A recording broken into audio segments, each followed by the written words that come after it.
Good morning, everybody. Happy Thursday. Have an amazing show for everybody today. What do we have, Crystal? Indeed we do. Many things unfolding in the world. So we have Linda Yaccarino out at Twitter amid many things going on with Elon. So we'll get into that. Yes. Also, we got a clip from you on with Tucker talking about the America Party. So we'll get into all that some thoughts. All of that stuff. Grok is doing Grok things, etc. We also have some significant moves with regard to the tariffs. Trump levying a 50% tariff on Brazil because he does not like their trials of Jair Bolsonaro. Other wild moves going on there as well. Additional tariffs put on a bunch of different countries. We have Hakeem Jefferies panicking over Zoran's victory and what it could mean for him and his political future. John Stewart with a good take on that. We've also got the I've Had It ladies who have had it with AIPAC, putting them on blast. Pretty interesting watching these sort of like normie liberal wine moms get radicalized on Israel. So it's a good thing. I'm enjoying that very much. Speaking of Israel, we have Netanyahu in town and sat down with the Nelk boys. We don't yet have clips from that, but that is what are they doing? Steiny, all you other guys. What are we doing? You guys want to play in the news game? You released that shit immediately, but whatever. Oh, that's what that's one of my gripes. I'm like, you're gonna sit with a guy, you gotta go to release it. It's gonna be dated at this point. What are you guys doing? You're playing around with Zyn or whatever, you know, making him, what's that stupid drink they have? Happy something? I have no idea. Casual sit down with an indicted war criminal, so that's cool. Then we also have an interesting story with regard to Amazon and online sales, potential indication of some underlying trouble in the economy. Prime Day sales were down 41% on the first day. Now, there may be some other things going on. They've apparently extended the Prime period this time, so it's not exactly apples to apples, but there's some other indications that online shopping has dropped as well. So we're gonna take a look at that too. That's right, and thank you very much. There have been a lot of people who've been joining the show recently between the Iran war, Tucker Carlson, all these other things that are happening. So just trying to take a minute to remind everybody, if you can help us out, we have a membership program. It's monthly and or yearly. You can go to breakingpoints.com and you can sign up to support us. So it keeps us ad-free and making sure that Ryan and I are not reading HIMS ads or I guess Amazon ads now that they're gonna be needing some help. So we deeply appreciate it. And of course, as part of that, you actually get the show 1 hour early before it drops, an unlisted link on YouTube, or you can watch it on Locals, or you can watch it on Spotify. We do know, premium subscribers, that there had been some issues with ads on that unlisted YouTube link that we've been sending out, and we believe that we have resolved that. Thank you very much to YouTube. But actually, it's really a testament to the power of all of you, because we use our membership program and others to tell them and be like, hey, you guys need to fix this and cut it out. Otherwise, we're not going to be able to do it. So thank you very much. It enables all the work that we are able to do here. If you can help us out, breakingpoints.com. But with that, let's get to Elon Musk and the resignation of Linda Yaccarino, the 2-year-long CEO, previously worked at NBC News, known as the ad guru, is now stepping down. Let's go and put it up there on the screen. What have we got from Linda? After 2 years, I have decided to step down as the CEO of X. When Elon and I first spoke on his vision, I knew it would be the opportunity of a lifetime to carry out this extraordinary mission. I'm immensely grateful for him for entrusting me with the responsibility of protecting free speech, turning the company around and transforming it into the everything app. Incredibly proud of the team. The historic business turnaround we've accomplished together has been nothing short of remarkable. And let's go to the next one. Very terse response there from Elon Musk that just simply says, thank you for your contributions. So perhaps it was an icy exit. Of course, we would be remiss if we didn't say it literally came the very day after the meltdown that happened with Grok and the removal of some of their woke filters, which led to full-on Nazism in the span of, 4 days, I believe is how long it took to devolve into that. But it is a sign also of where things may be going. You know, Crystal, business-wise for Twitter. And look, I mean, why does any of this stuff matter? First of all, this is the elite conversation platform. That's just kind of how it goes, especially for the news business. A lot was made of it for the Trump election, of course. Now we have Elon and the Trump break in their relationship. He says he's going to start America Party. We're going to get to that in a little bit. But more broadly, it actually is still a technology story, because you'll remember that X currently the way that they're juicing their valuation is by this merger with xAI. And actually Grok 4, which is their latest LLM model, is supposed to debut, it's either today or tomorrow, very soon. That's really the future that Elon is betting any potential valuation and any modest possibility of him getting any money out of the company ever again. So that's part of the reason why the Grok meltdown just days before the new release and the resignation of the CEO kind of tells us the direction which Elon is trying to take his company in that way. It's actually an interesting business story as well, because it's kind of the bet that he's making across both of his businesses, Tesla as well. Tesla's sales right now are a disaster, largely because of Elon, but also because they're not really releasing a lot of new models. Yeah. Elon is betting the house on on self-driving robo-taxis. That's actually all the future value expected of the company. So if you look at those two things, he's basically making a bet to try and transform these industries. But Twitter, I mean, has always kind of been a business disaster. I do want people to understand that. Part of the reason the board of directors was so eager to sell to Elon is, I mean, the company just did not make that much money compared to Facebook and or Google. It punched above its weight in terms of the discourse, but obviously that didn't mean a lot. So there's actually a lot going on here. It's very interesting. Well, and let's think about the things that Linda Yaccarino did put up with and was willing. So, you know, I know the timing with Grok going full Nazi, MechaH Hitler, as he was calling himself, and apparently, we'll show you this later, apparently was like actively sexually harassing Linda Yaccarino, in addition to the Will Stancil rape fantasies that you read out helpfully for us on air, Saagar. Well, I didn't read it all. You stopped at a critical point. Yeah, I mean, it's music. So, I mean, you look at that and you're like, okay, well, maybe this was the final straw. Maybe it was. I have no particular insight into the inside of Twitter, but you would think if the like Twitter devolvement into like outright Nazism was a problem for her, then she might have left earlier, because certainly there is just so much overt Nazism on the timeline these days that Grok just sort of fit in at this point. So there's that. In addition, you recall when I think this was like in the early days after she was made CEO of Twitter, Elon went and did that interview with Andrew Ross Sorkin, where he told advertisers to go fuck themselves. Yeah, that's right. And she had been explicitly brought in to like, you know, she had all these relationships and she was going to be the serious face and she was going to get the business online and whatever. And that was apparently not an issue for her. So to me, I think the Occam's razor of what's going on here is, you know, she came in really at the beginning of the Elon-Trump relationship and probably saw that as being something that would be beneficial to her. Hey, being close to, you know, the President of the United States, that seems like something that will benefit someone who is obviously a very ambitious, career-oriented person. Now that that relationship has crumbled, and Elon is going out to do his, like, you know, whatever the America Party is going to be and get his 4% of the vote or whatever, she's no longer feeling like this is a particularly beneficial place for her to be, and no longer worth putting up with, you know, the AI bot inside of Twitter sexually harassing her and things of that nature. It's definitely possible, and it just goes to show you, I mean, this is part of the reason why Jack, I mean, if you talk, when we had him on the show a couple years back, and, you know, he just always would talk about this content moderation nightmare, and this is part of the reason nobody ever wanted to buy Twitter. At one point in 2017, I want to say, Disney was like this close to buying Twitter, Bob Iger, and they were like, oh, well, we can use it for, they were like, we can roll it into the Disney empire. Oh my God. And I know, actually, I'm not really sure which would be worse, but my point is just that at the end of the day, Iger pulled the plug on the deal, because he's like, you know, this content moderation stuff is just going to become a nightmare, because he watched how Jack had to deal with it. He watched how Zuckerberg was getting called in front of, and he's like, I'd rather just kind of do what we do here with, you know, juicing the miniseries episode 9 on Star Wars or something like that. And we'll just keep going down that direction. And this is part of the issue. And then Twitter has caused an immense amount of problems for Elon's business. I mean, Elon himself is also causing that. But just think about the massive value hits to Tesla. I mean, you've got active investors and the board of directors reportedly not very happy with Elon, even the ones that he has stacked. I mean, you have to look at the stock price. And, you know, it doesn't take a genius to figure out how much his political activities are linked to all of these other intersections. Now you also have Twitter, where previously, you know, you could really rely on him being like this MAGA, like demigod, effectively. I mean, now Donald Trump is directly in opposition to Elon. And so that's an open question of like where things are going to go. You'll remember that Steve Bannon initially was very critical of Elon Musk. He dialed that criticism back after Trump told him to do so. But now he is totally weapons free. Here is Steve Bannon reacting to Linda Yaccarino's resignation on War Room yesterday. Let's take a listen. Hey, Linda, you can run, baby, but you can't hide. You're not going to hide from the lawsuits, girl. We know why you're stepping down and why you're running. Elmo's out of control. Sorry, baby. That came with the job.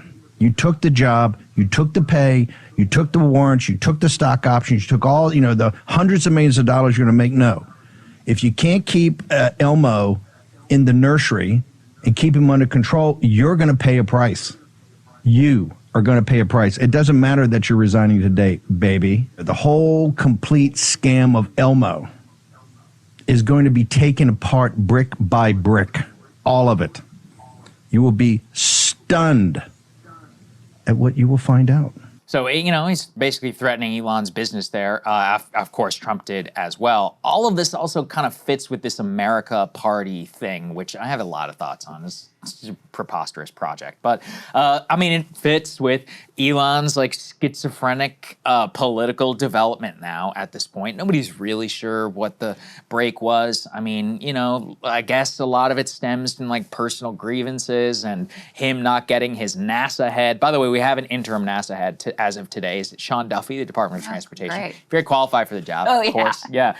Former reality TV star. Look, whatever, former congressman. Maybe Elon was right in terms of putting this guy into NASA, even if it was going to be beneficial to SpaceX. But beyond that, as we look at the company again itself and where he wants to take whatever his political project is, he's openly in his searching mode. And so for that, he of course consults Curtis Yarvin. We've talked about Curtis here on the show. Let's go ahead and put this up there on the screen from the New York Times. Teddy Schleifer, actually very good piece because it's not just about Curtis Yarvin, it's really more about Elon's seriousness. He says here that Elon, quote, is studying up on how to start a political third party. Among the people for whom he has sought advice is Curtis Yarvin. Yarvin, as we've talked about here, one of the most influential people, so-called, on the tech right, expressed distaste, as they put it here, for traditional American democracy. But one of the interesting things that they have described kind of here is not only him as consultant of Curtis, but actually, and this is kind of what I talked about with Tucker Carlson, is his reaching out to the consultant class and some of the other people about trying to form this part of how he's done his FEC launch and others. And Elon is literally the meme to me of the fiscally conservative, socially liberal he has become oligarch. No labels. This is no labels. That's who he is, at this point. And, he seems to believe, because he's even said this, he has this inflated view of his own popularity where he's Trump used me because of my popularity. I'm well, take a look at Trump is more popular than you are right now, at the very least in terms of his political project. But it is just, it's hilarious in many ways, but it also shows that he's kind of spreading out and talking to anybody who really will take him even remotely seriously. Yeah. One of the people is apparently Andrew Yang. Andrew, we love you, man. Stay away, all right? Yeah, we love you too much not to tell you to stay the hell away from this guy. So, yeah, well, and apparently after this meeting, you put A4 up on the screen, apparently unfollowed Curtis Yarvin, so apparently the meeting didn't go that well. We're just both speculating that Yarvin probably was this is really not a great idea. Yeah. And Elon, this is the fragile ego of the billionaire, let alone the richest man on the planet, and the wild ways in which these people operate. Any normal person launching some sort of massive undertaking, starting a brand new party, you might talk to these folks beforehand. Yes. You might reach out to a consultant and a pollster. You might have some idea about what ballot access looks. No, we're just gonna announce it, and then we're gonna go and figure out what the fuck we're doing. Yeah. And very likely totally crash into the rocks, have your CEO quit. It's just, and this is not just how he operates. I was telling Emily, I watched the Titan Submersible Netflix doc all about Stockton Rush. Yeah, great doc. And the personality traits to me are so similar, except Elon has at least the sense to not send himself into his rocket ships that blow up, right? But it's the same thing. It's the rules don't apply to me.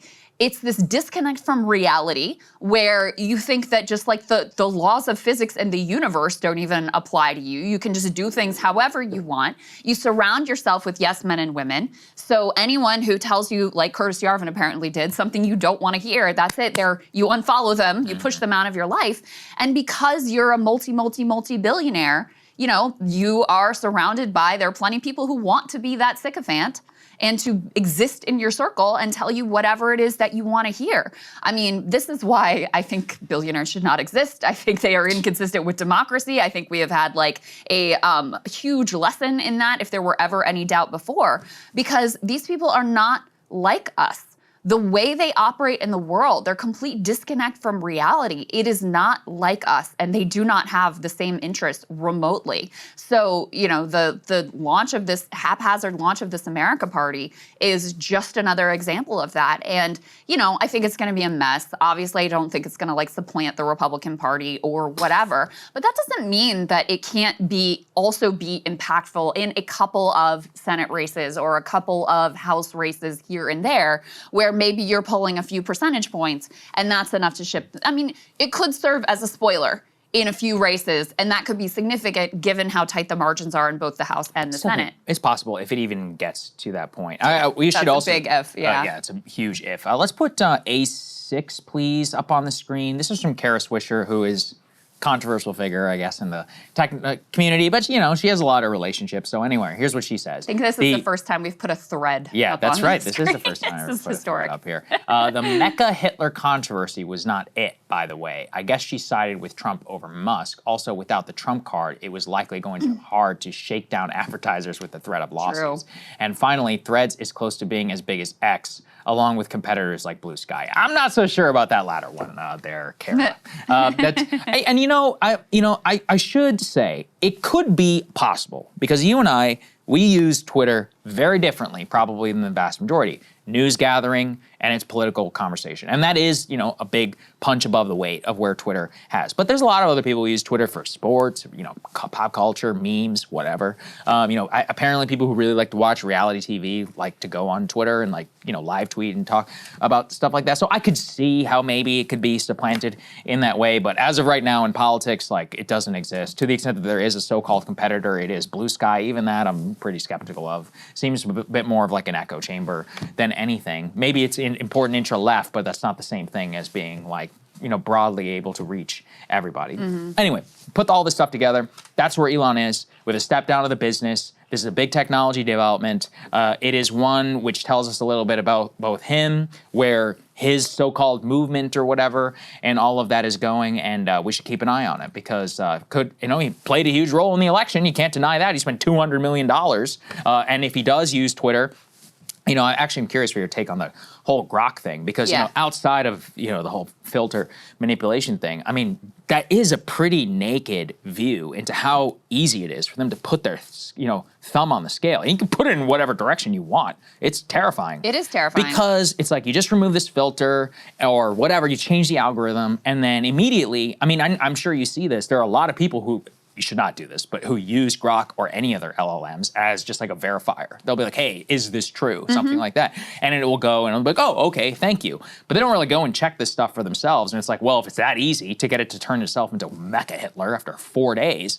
I mean, you can just imagine like what sort of like information crisis that would lead to. Now, I'm not saying, you know, I'm not calling for laws or whatever about misinformation. I'm just showing people here, like, this is a very naked example of how easy it is to go down this path. If you do own this massive social media platform, which is highly impactful, at the very least, for elites, and especially intra-right-wing discourse, you could, at the very least, have some impact, right? If it tells, what if it doesn't tell you where your polling place is when you ask it, you know? I mean, what if that's one of the only places that people go to? I can come up with a variety of examples. You know, they did a study on Facebook years ago that if they wanted to, they could increase vote share by like 1 or 2%, which is literally Trump's margin of victory in the popular vote. So there you go. The American people are very uncomfortable with the development of AI. And it's another area that there is a profound disconnect between the elites of both parties, but especially with the Trump administration at this point with regard to, hey, let's just make it the wild, wild west and let's race to AGI and we got to beat China and no holds barred. Very large disconnect. It's something like, I had the polling, it's like 70+% of Americans, and quite bipartisan, who are like, we need some more regulation here. Like, we're concerned about where this is going, and who could blame them? Because they should. You know, you've got the labor, the work concerns. You've got the we're just like shutting off parts of our brain now concerns. You know, in the same way we outsourced our navigational skills to GPS, now we're outsourcing like our entire thinking and research. To this technology. What is that going to mean for humanity?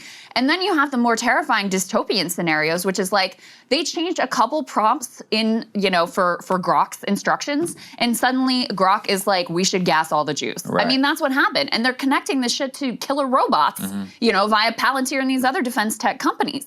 Yeah, I think we need to think about what the hell we're doing here, because it is terrifying. I mean, on the one hand, of course, it's like, it's a funny and ridiculous development that they tried to make an a non-woke AI and it instantly turns into MechaH Hitler. But it's also deadly serious when you're talking about technology that the people who are developing it, they want it to be so transformative that all of human labor will become unneeded. That this is the technology that is so transformative that people like Peter Thiel, who believe in transhumanism, want us to merge with this stuff and for the human race to effectively be no longer or be evolved into some new like hybrid human and tech conglomerate. So yeah, I think it's, I totally agree. I find it very concerning. I totally agree. I was actually, so, I mean, I wish I hadn't been out for the whole Build Back Better thing, or not Build Back Better. I keep calling it big, that beautiful too. Bill. Yeah, if you've been around long enough, you remember different BBBs here in Washington. But yeah, that was actually a good controversy over that 10-year ban on AI. I mean, I can't believe they tried to slip that in there. I know. It's unbelievable, but it does show all of this. So just keep it in mind when you're using ChatGPT, any of these LLMs, do not outsource your thinking, because you can just see how easy it is for them to manipulate you. There's already all those stories about people like, you know, interacting with ChatGPT or lonely, and they think it's like a spirit god and it convinces them to like lose their mind. I mean, look, I know this stuff sounds crazy, but at scale, a lot of humans are crazy. And if you use it in nefarious directions, if even 2 to 3% of people get swayed or into believing this is like a religious figure, I mean, that's a lot. I mean, that's what, millions of the entire US population. So anyways, keep that in mind. Now on to the America Party, which is, again, one of the most cringeworthy efforts I've literally ever seen. It is #NoLabels incarnate, and Tucker asked me about it whenever I was on his show, so we thought we'd play a clip. Let's take a listen. We need an America Party, and I'm running it. Where does this, is he serious? Where does this go? Filed it with the FEC. I would give some caution to Elon. Tucker, you and I have seen a lot of rich people come and go in Washington. Yes. And the consultants see you coming from a mile away, Mr. Fiscally Conservative, Socially Liberal. I'm just going to put that out there. The Bipartisan Policy Center and all these other people, they've rolled up that entire market. They have plenty to sell you. I mean, the irony is if Elon's politics were more reversed in this sense, I actually think he would be onto something. So if you were to marry those three issues about immigration restriction, about focus on quality of life, cost of living, healthcare, and also just broadly about restructuring our economy for productive purposes that distributes not through socialism, but through a well-ordered and a well-regulated capitalism that distributes the benefit across all sectors of our society. Now that's an America Party I could get on board with. I totally But there's no agree. funding for that, right? No, if there's someone funding got for up and that. said, I'd like an economy where you don't have to hire an illegal alien to raise your kids, your wife can stay home and raise your kids if she wants to. And Yes. most women do want to. For the period when they're little. I mean, they want to, that's most fine. women want that, and every survey shows that. So if you were to say that, in other words, if you were to respond to the desire of the majority, you'd probably be shot to death. You can't say that. Right. So anyway, Crystal, you're welcome to weigh in since you weren't there to participate, but that was my take on the America Party. Yeah, I mean, I think this is so important to understand the polling on this. Lots of Americans, you ask them, are you satisfied with the two-party system? They're like, absolutely. Do you want a party led by the richest man on the planet that is based around fiscal conservative? I don't know, people keep saying socially liberal. Is Elon socially liberal at this point? It doesn't seem like that to me. It depends on the definition. But and here's the thing, is like he just wants it to be another cult of personality for him. So I don't even think there's real ideological content here, because even on the fiscal conservatism thing, he doesn't have any fiscal conservatism when it comes to his own subsidies. Yeah, that's fair. He wants the government to serve him and his interests and those of his oligarch buddies and to revolve around him. I mean, that's really what it is a let's have a different cult of personality than the one of Trump. Let's have one that revolves around me and whatever my particular interests are that serve my business. My business. I want to bring in all the South African Boer migrants. I want H-1B visas. I want low taxes for me, and I want all these subsidies, and I want to crush my competitors. I mean, that's what this party is. So even to give him the credit of some sort of like consistent ideological project here, I don't even think that is too kind. That's a good to what point. he's actually launching. The only thing he seems really committed to is this like debt doomerism, which is common. It's like a very common like billionaire thing. True. And I understand where it comes from, which is that they have to run businesses, and so they actually just can't conceive of like a government that doesn't have a balance sheet. And that's, in my opinion, one of the most destructive ways to think about a government, because governments are not businesses, nor should they be. We're a global empire. The idea that the global reserve currency and all of that has to abide by the balance sheet rules of a publicly traded corporation is preposterous. Has been preposterous for 200 years now at this point. Literally nobody, runs their any major country that way. But I even put that aside. It's like this idea from Elon basically comes down to, I subsidies whenever I want them. This whole idea of like this radical centrism, which we saw from people like Joe Manchin, and others. And I've just seen this no labels, bipartisan policy center type project just exist for probably my entire life, and especially all my time here in Washington. And if we all think about it, like what are the things that when the parties agree, it's usually like the worst thing ever, right? It's like support for Israel, or I don't know, like a coup in Venezuela, or more funding for Ukraine. On economics, I'm trying to think. They'd be like, oh yeah, the SNAP program or something. I know there's some, beef there, or reforming Social Security. They're like, well, we don't want to kick people off. We just want to raise retirement age. Or if we go back to 2015 and the original talks between the Obama administration and the Republicans, like that's where real bipartisanship was. Whereas again, if you look at an actual breakdown of like so-called, what an America party or all of that would be, at least for where it is right now, I think we have some polling we're going to talk about on Friday, or at least Emily, I saw, sent this.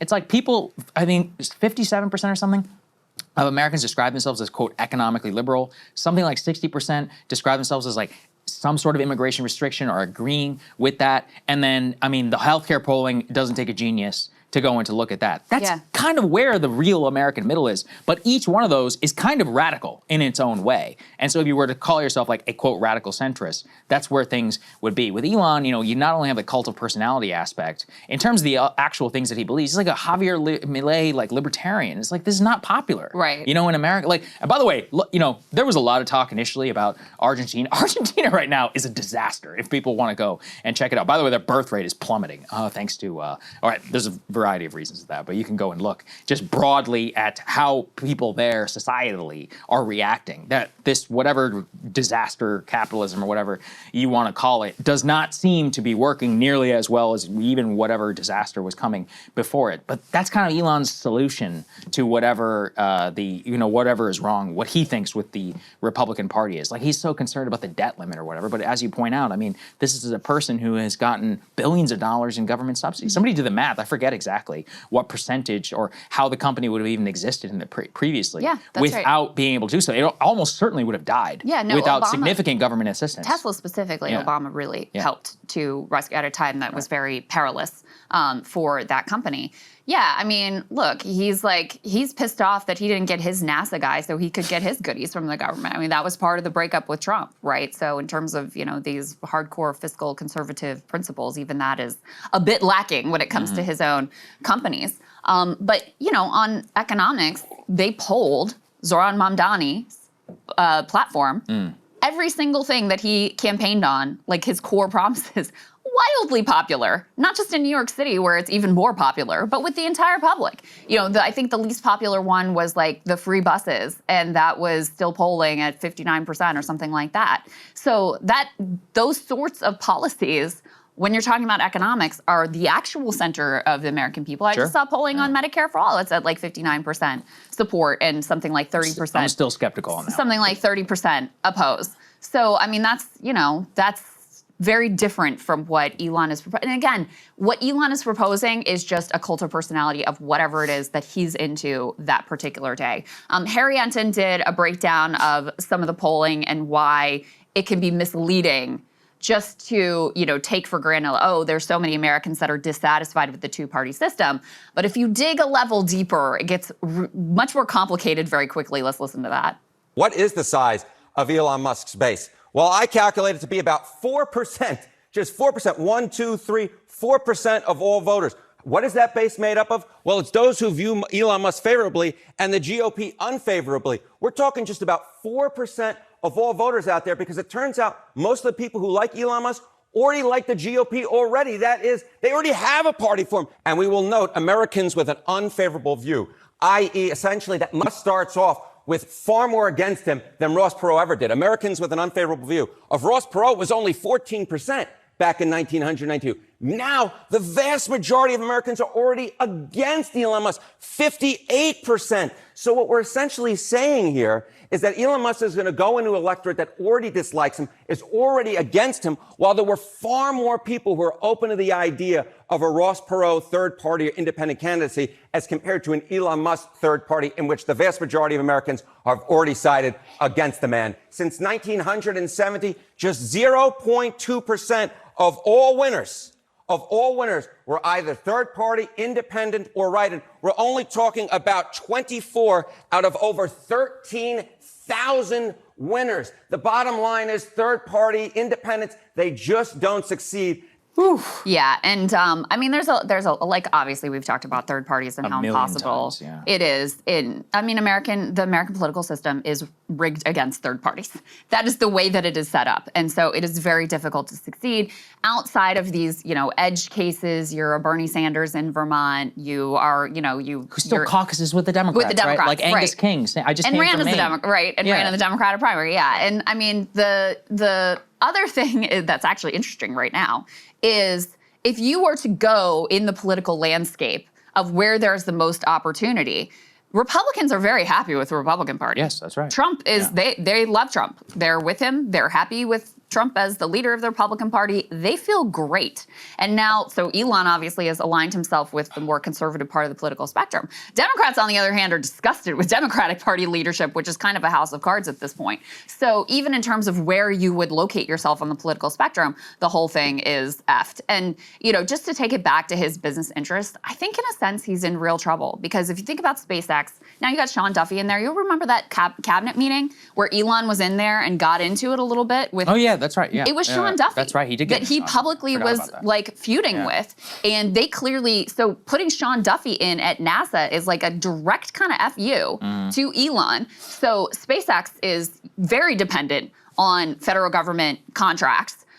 So that's an issue for SpaceX. Twitter has never been an economically sound investment. It was more about power and projection and propaganda. I think it's been effective with regards to that. But now you've got Linda Yaccarino out.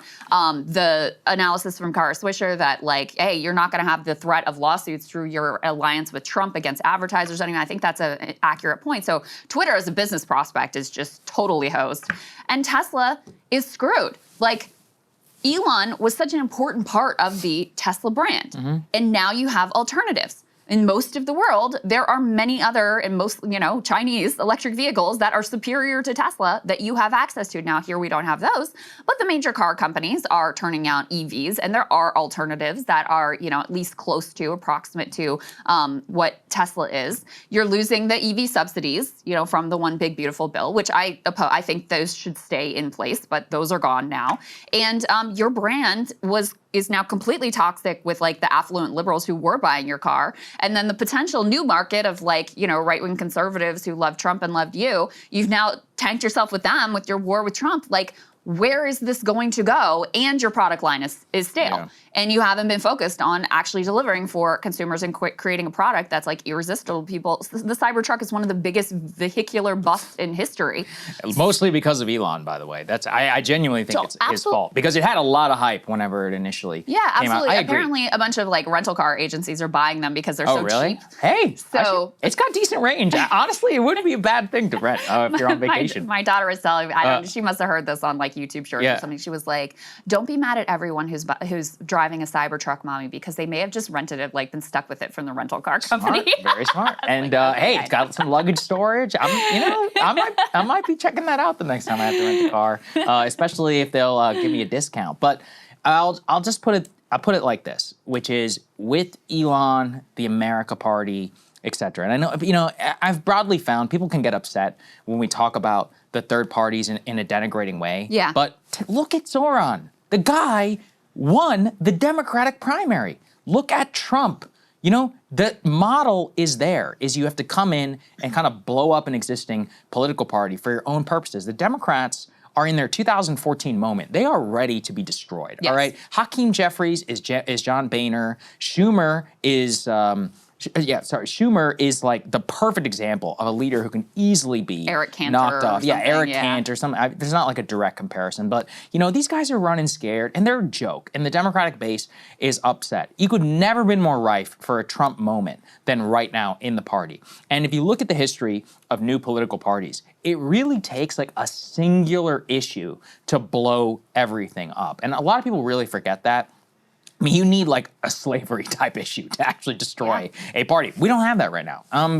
There's not like one single defining axis of American crisis at this moment. There are intra-party wise, as in like in the Democratic Party, it's about exuding some fight and wanting to win. On the Republican side, Israel's a big one. I'm not sure if it's there quite yet, but immigration was how the right turned on the axis of immigration. That's where everything really turned around. And there was a lot of other stuff that came with it. But on the Democratic side, Israel is a big one. There's a lot of like vibe elements to it as well, but that's fine. There's nothing wrong with that. My point is just that we don't have something that crosses those two in which they're both irreconcilable on those two issues, like breaking apart, which would allow people to converge on a single party like the original Republican Party under Lincoln, which remember was a new party at their own time. That's really what broke up Whiggery. And you just have to look at that history and say, we don't have that right now. Perot came close and he did try, and he's the GOAT for that reason, is that he kind of centered it around global trade and the reordering of our economic system with NAFTA, but unfortunately people were basking too much in the glow of the 1990s and they weren't willing to listen. If he ran today, I actually think he'd be a wildly popular Republican, but it's unfortunate. Nate Cohn did an analysis that was basically like, if the Republicans and the Democrats really fully realign, where the Republicans are truly like the national populace, which they're not really, and the Democrats are truly like a sort of democratic socialist, which they're definitely not, then you might have space for this like return to neoliberalism kind of a party. But I share your skepticism, and certainly given where we are right now, where the neoliberals still have plenty of purchase within both political parties, it's, the time is not, we don't need a neoliberal resurgent party because they still have plenty of power within both of the two major parties. So, all right, let's get to Trump. Let's do it. Shall we? All right, lots of news here with Donald Trump, some major moves in particular on tariffs and on Ukraine, a few other things. So Trump has given us some great insight into his thinking on his tariff formula. You'll recall previously there was basically ChatGPT type formula, which, by the way, not even a good ChatGPT formula. It was the easiest ChatGPT formula that you were able to do. I got a much more sophisticated one, and it took me only 5 minutes. But here is Trump revealing for the first time how the formula is being used. Let's take a listen. The formula was a formula based on common sense, based on deficits, based on how we've been treated over the years, and based on raw numbers. But they're based on very substantial facts and also past history. The formula is based on the formula. It just is common sense. So there you go. Based on very substantial facts. I'm not going to tell you what those facts are. Based on very substantial facts. Now, in particular, what the formula really is whatever Trump kind of wants it to be. So let's go and put this one up there on the screen, because this is probably the most significant one that dropped just yesterday. Trump has now hit Brazil with a 50% tariff. It says in part due to the trial of Jair Bolsonaro. So for those who don't know, Trump has been tweeting more recently about Bolsonaro, who obviously is on trial inside of Brazil. He also kind of cited digital censorship and free elections here. So, for example, he says, Trump in the letter, due in part to Brazil's insidious attacks on free elections and the fundamental free speech rights of Americans, as illustrated by the Brazilian Supreme Court and its secret and unlawful censorship orders with U.S. platforms, we will charge Brazil a tariff of 50%. Please understand the 50% number is far less than what is needed to have a level playing field, and we must have with your country. It is necessary to have this to rectify the grave injustice injustices of the current regime, and he additionally cites the prosecution there of Bolsonaro. Now, this is obviously a beef kind of long coming, but the question is about whether it's actually going to be effective and what this will mean inside of Brazil. Keep in mind, Bolsonaro, I mean, yes, he lost, but it wasn't like a terrible loss. And I remember we had Glenn on at the time where even though Lula did win, the Bolsonaro, I forget exact name for it, but the Bolsonaro party itself actually did quite well throughout Brazil. So it's not like they actually don't have their own vibrant political system. The real question is about how this will be met by Brazilians. And I think that is obvious from a lot of the tariff blowback that we saw in the early days of the administration. Canada, for example, becoming overwhelmingly like nationally popular, Trump basically nuking the Conservative Party inside of Canada. Mexico, Claudia Sheinbaum, very popular when standing up to the United States.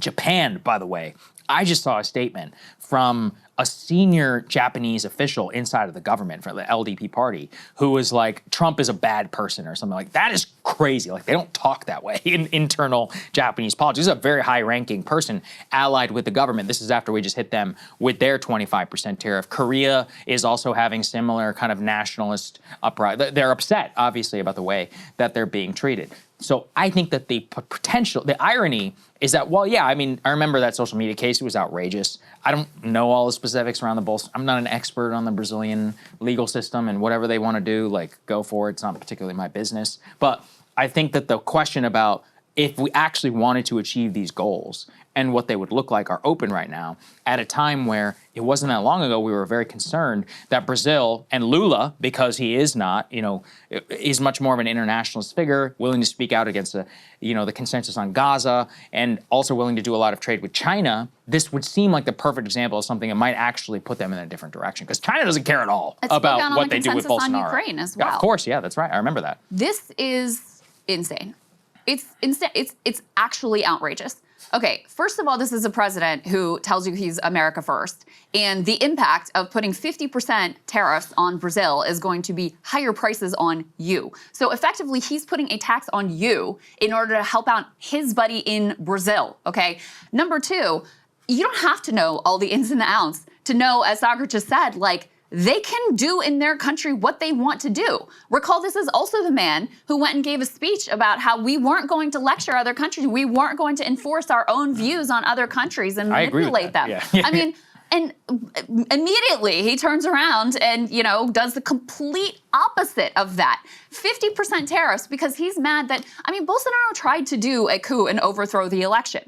And that is one of the things that he is being prosecuted for right now, and that is the reason that he has been banned from running in the next presidential election. Now, again, I am not an expert on exactly what went down and the status of these court cases, whatever. But it seems like within the realm of reasonable that if you have someone who engineers a coup and tries to overthrow an election, that maybe they should be barred from running for that office again in the future. From the political perspective, it's also completely insane in terms of like the goals you want to effectuate. So first of all, you're very likely to have a rallying around Lula, who actually has been sliding in the polls and was in a bit of political trouble. So this could easily, very possible, I was talking to Juan David Rojas about this, very possible that this rescues Lula and bolsters his polls as he heads into his next election. It's not clear if he's running it, whatever, put that aside, but could very much bolster Lula politically. In addition, you have Trump picking this fight with the BRICS nation, of which Brazil is the B in BRICS there, over their movement towards potential, an alternative currency system, potential de-dollarization. What do you think the impact of this is going to be? It is going to be to further push these countries into the arms of China. So you can't rely on these people. These people are insane. You're just going to levy a 50% tariff on us because you don't like what our court system is doing? Like, get out of town. What do you mean? So it's so counterproductive, idiotic, illogical, outrageous on every single level that you can hardly wrap your head around the type of mind that would come up with this. Well, in particular for me, it's just, look, I don't know. I remember there were a lot of concern about censorship and all that via Brazil. I don't disagree with any of that. I think that's fine. If we want, and I believe we at least got some resolution or something on that. But for me, the Bolsonaro thing, again, I don't know about the case. I know that there was some brouhaha or whatever, and they're banning him from all of that, but I don't really care what they do, in their own country. You do what you want to do. If you guys are upset about it, then you can overthrow your own government. Go for it. But as Rojas actually points out, with the Brazil's export partners, the 50% tariff, it'll hurt, but it won't be devastating. In particular, because Brazil already was at least pursuing somewhat the so-called BRIC strategy. And in fact, actually just yesterday, the Chinese government announced trade agreements with 10 different countries in the Asia Pacific, many of whom were actually hit by a tariff by the United States almost in the same week. Now, those are the things that actually concern me the most. I'll also show you another example. Let's put B4 up on the screen, please, on copper.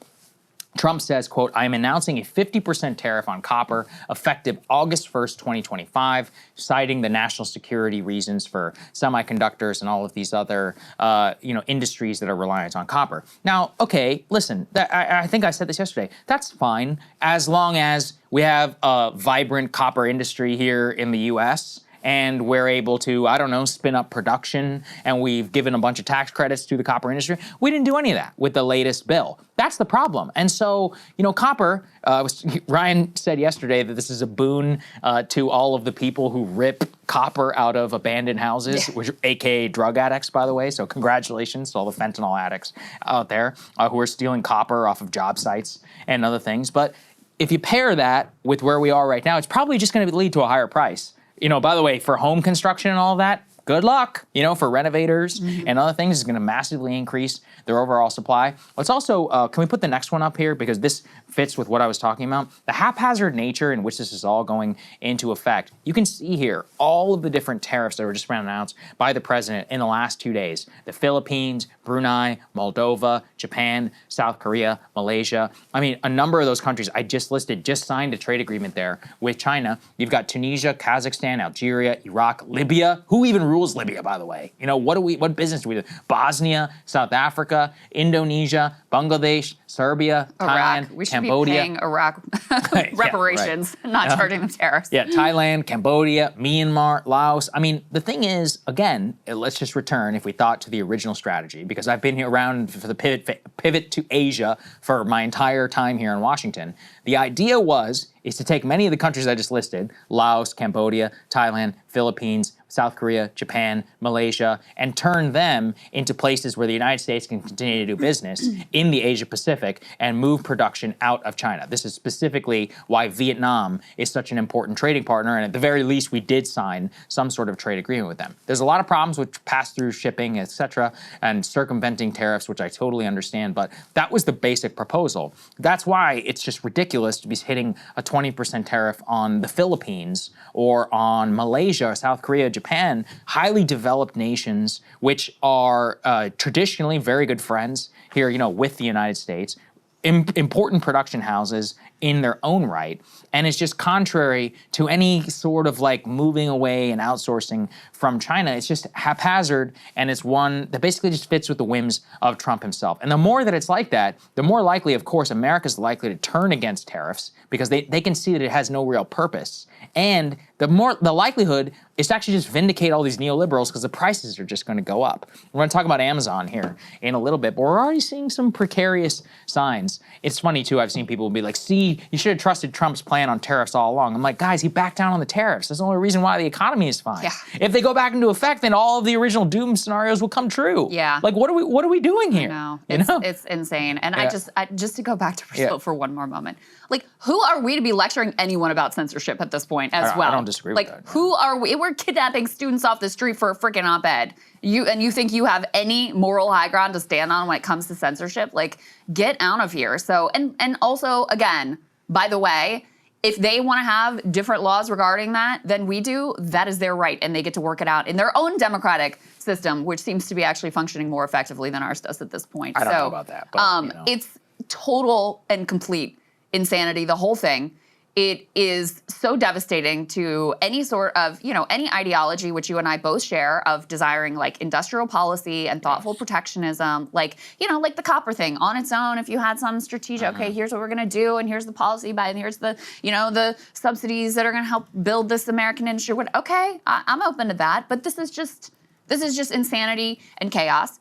And while to Trump's face, a bunch of these countries will kowtow and, oh, Mr. President, and can we get a Nobel Peace Prize for you or whatever. Behind the scenes, they are all talking and collaborating and figuring out how they can move on from being like in this abusive relationship, which is exactly what this is at this point. It's a big problem, and it also just shows, Trump can flip around on a dime all the time. I mean, more recently, we're going to move on to the Ukraine part. Ryan and I talked about this yesterday, but you can actually watch in real time how the Ukraine policy of Donald Trump has gone from "I want to stop the dying," we need to stop sending all this money to Ukraine because it's depleting U.S. stockpiles, to "I'm just going to have it solved all in one day before I even take office," to talks with Putin and the Russian government, to basically just recreating the Biden policy, where Trump is thinking about signing the Lindsey Graham sanctions bill. More sanctions ought to do it. It's definitely not the most sanctioned country by the United States ever, right? Yeah. And more weapons to Ukraine. Oh, I'm sure that'll be a solution for the Ukrainians. That definitely is going to be able to beat back the Russians as the Ukrainians continue to lose territory. Oh, that's right. Actually, remember that nice minerals deal that we signed? Well, the Russians just took a massive lithium field yesterday. So, okay, oops. Might have been better to sign some peace deal or something earlier, even if you're just looking out for American interests. But that's where Trump is now. And perhaps the reason is that Putin sees Trump as a massive bluffer. He believes he doesn't really have to play ball with the U.S. really if he needs to, because he knows that even to the extent of maximum realistic Ukrainian support, he can just continue this war on forever. The last 2 days in Ukraine have actually been some of the biggest bombardments ever, over 1,000 drones that have come down on the city. He clearly doesn't care. And also, he believes here with Trump that he's not necessarily a useful negotiator. So we had some actually interesting audio that just leaked from Trump where he told people behind the scenes, I believe this is during the campaign trail, that he was, quote, going to bomb the shit out of Moscow if they continued the war in Ukraine. Let's take a listen. To Putin, I said, if you go in to Ukraine, we're going to bomb the shit out of Moscow. I'm telling you, I have no choice. The public wants it. The public. So he goes like, I don't believe you. He said, no way. And I said, wait.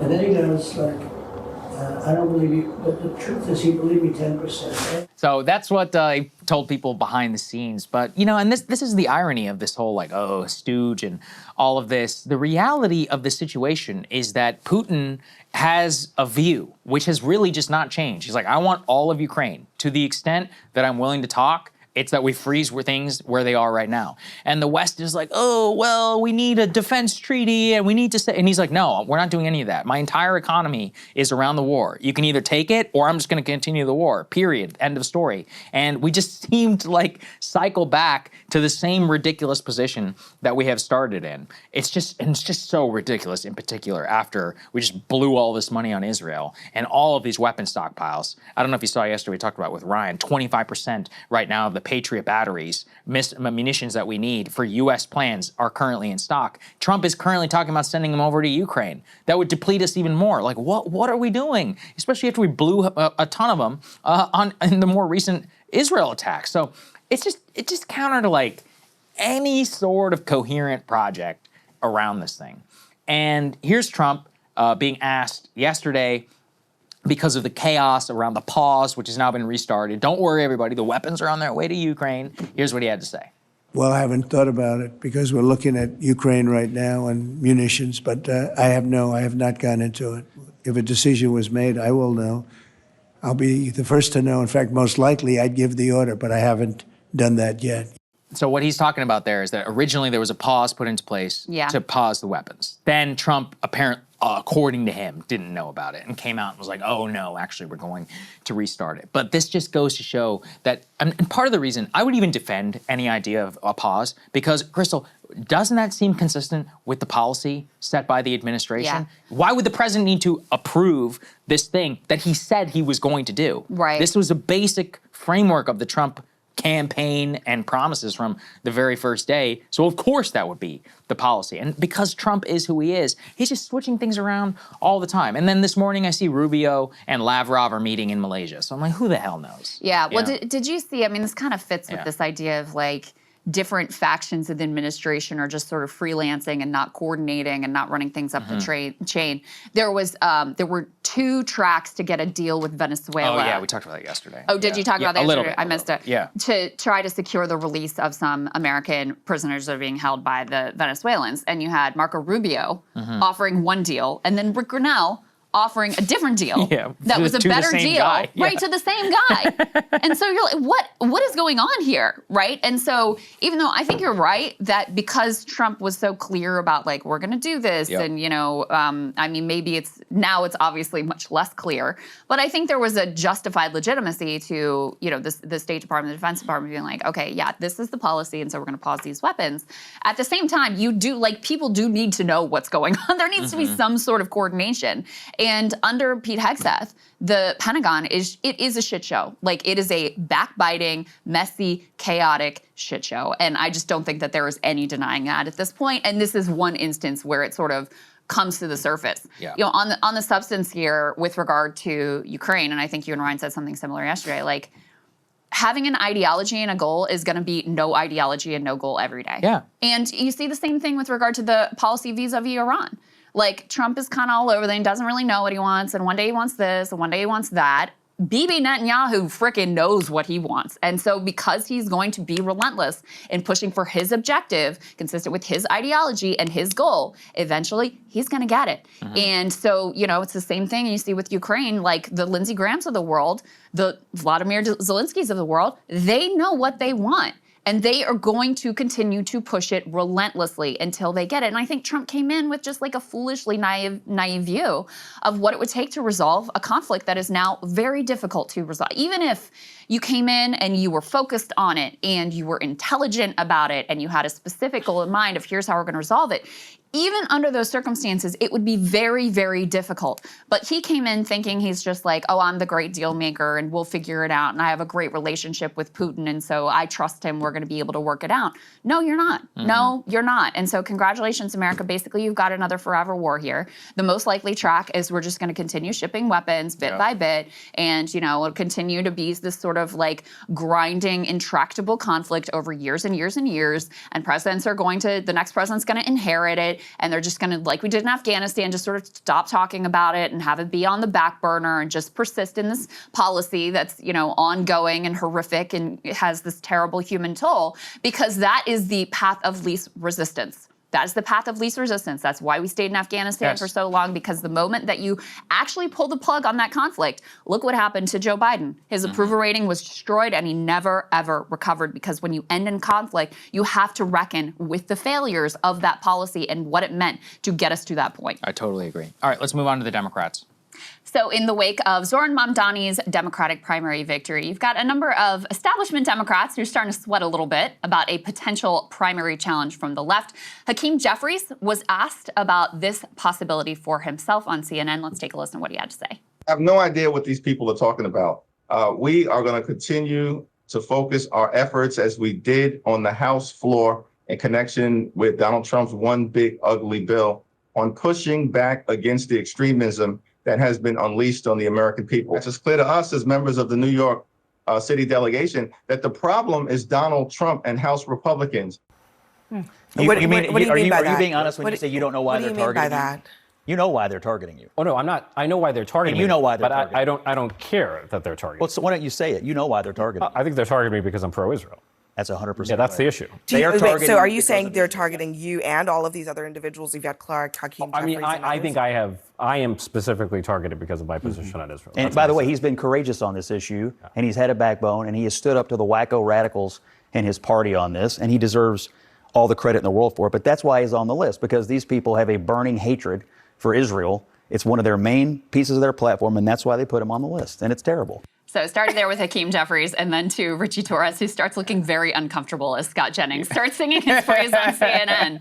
And I mean, look, these people, they should be afraid right now, because the Democratic base, in a way I have never seen before, they are disgusted with the Hakeem Jefferies of the world. And you know what? On Israel, listen, most people are not going to be voting on Israel and Gaza. Correct. However, this is beginning to be a sort of like gatekeeping litmus test issue within the Democratic primary base, because it's an indication of, are you willing, are you going to fight? Are you willing to stand up for things that are different? Are you willing to stand up against moneyed interests?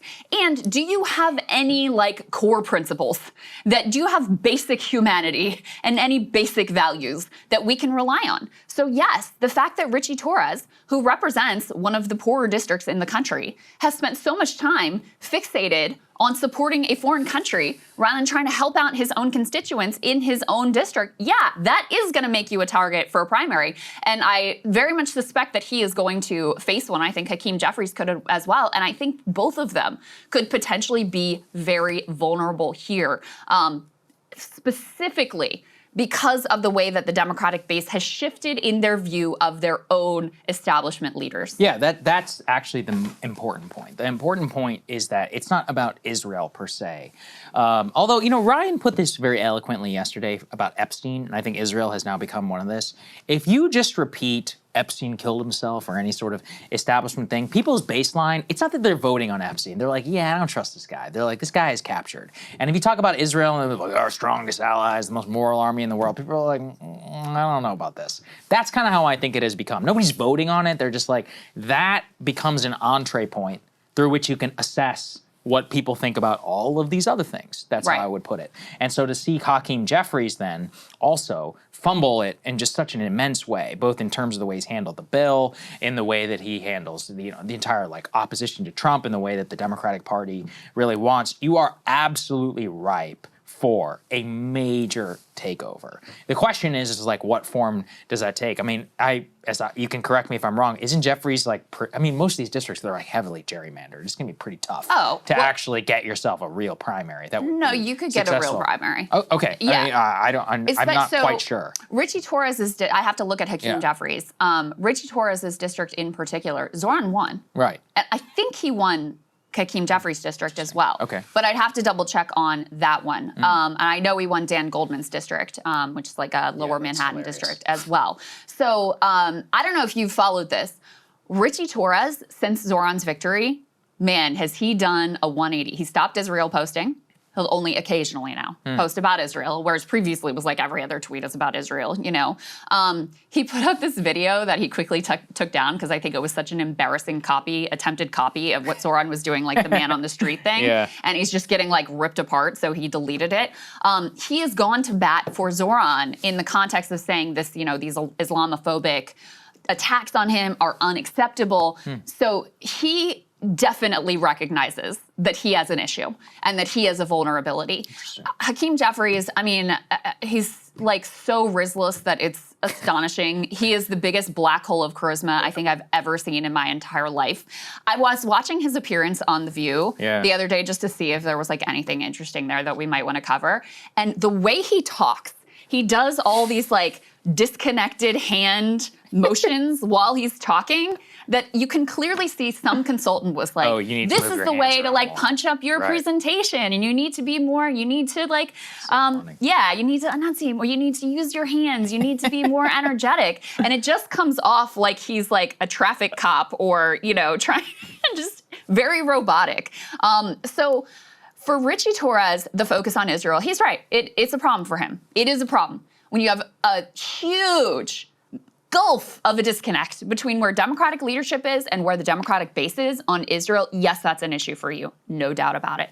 For Hakeem Jefferies, the fact that he has become a figure of public mockery across the board with your most normie possible liberal Democrats for his inability and unwillingness to fight Trump in any real meaningful way and how absolutely pathetic he's been in this moment. Yes, that makes him vulnerable too. Jon Stewart actually was taking shots at him over his like insanely cringe, pathetic posting around the One Big Beautiful Bill. Let's go ahead and take a look a little bit at what Jon Stewart had to say. But at least Democrats still have Hakeem Jefferies over in the House. He's a younger leader. And he decided not to answer with words, but with imagery. Hakeem Jefferies on Instagram. He's got a baseball bat and he says House Democrats will keep the pressure on Trump's one big ugly bill.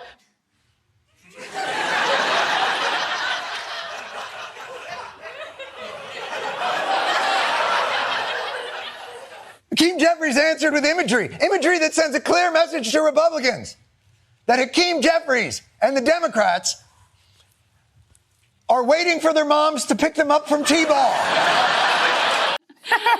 Yeah, just absolutely pathetic. So Did you here's keep the sneakers in that too? Oh I'm my just saying. God. Yeah. It's the a whole lesson. thing. Stop dressing like shit. Stewart also made a good point Yeah. of like, don't you know that if you want to look intimidating, the angle is from below, so Yes, you look that's larger, not exactly above. right. So it shrinks you down and makes See, he you look doesn't like even that know all little these kid. basics, and apparently he's been caught using Facetune now multiple times. That is humiliating. There was this picture Yeah. he posted of himself on Instagram where he's Yes. like leaning up against Yep. the park bench, and you can see very obviously like the park bench is Yeah. all wavy and manipulated from whatever they were doing to like I don't know, make his hips smaller or something. That was my friend Julie Grace. What are you doing? Julie Grace, who is a great reporter, who I recommend people follow, who spotted the Facetune. So shout out to her. There's Amazing. also this. This is really fun. Let's put this next one up on the screen about eyeing him for a primary, and they respond: if Team Gentrification wants a primary fight, our response will be forceful and unrelenting. We will teach them and all of their incumbents a painful lesson. So branding them Team Gentrification is, I mean, what is that exactly? It's like the way that they're kind of trying to frame this as Zoran is just like the rich white leftist candidate, and they're like the original residents of New York candidate. But I mean, it doesn't really fit with a lot of the data, that has come out of the primary at itself, all. especially if he's was able to win your district. Yeah, no, that's exactly right. And I mean, it's also rich coming from Hakeem Jefferies, who takes, of course, money from all kinds of like private equity and whatever that are actually doing the gentrification. And from Hakeem Jefferies, who has been a leader in the Democratic Party as it has pivoted to be a richer white college educated party, like that being the center of gravity within the Democratic Party. Let's put C4 up on the screen just to dig into some of these numbers. So first of all, Zoran, now, after all the ranked choice voting, he has now won the largest number of primary votes for a Democratic candidate in New York City of all time.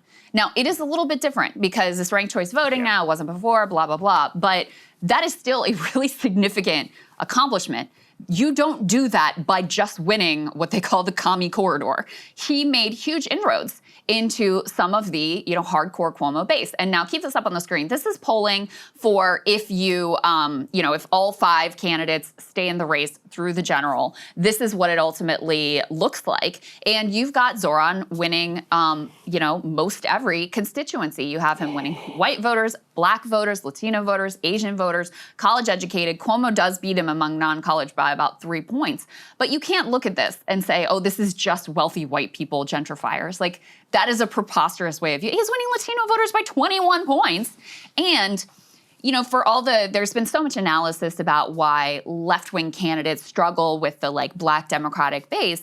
What you see from these numbers is, once you're the Democratic nominee, this is a constituency that's primarily loyal to the Democratic Party. They're by and large going to vote for you. So in any case, any sort of look at the data with an unbiased eye shows that this coalition was much broader than the way certainly that Hakeem Jefferies is trying to portray it here. And who his base is at this point, Hakeem Jefferies, I don't know. I mean, maybe people in his district have some feeling about him that's different than the national narrative.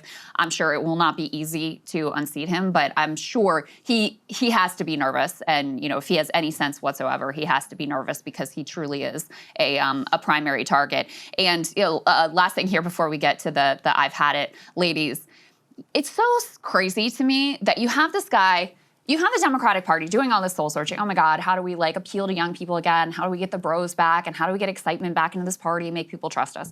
Here comes Zoran out of nowhere. People freaking love this guy. They love him. He's a rock star. He's compelling. He understands he's got a message that clearly resonates with people, hit the nail on the head there. And then he also understands the medium of the moment. He is a sort of native TikToker where, it's the vertical video and he's very comfortable in that forum. And this is the way that the public greets this guy on the street at this point. Let's go ahead and play C6. Yes, that's me, yes. Excuse me, I need a picture. Yeah, we can take one. I voted somebody that won Thank something. you. Congratulations. Thank you so much. Yeah, no worries. Thank you. How's it going, guys? Thank you. How you doing, brother? Thank you, guys. Thank you.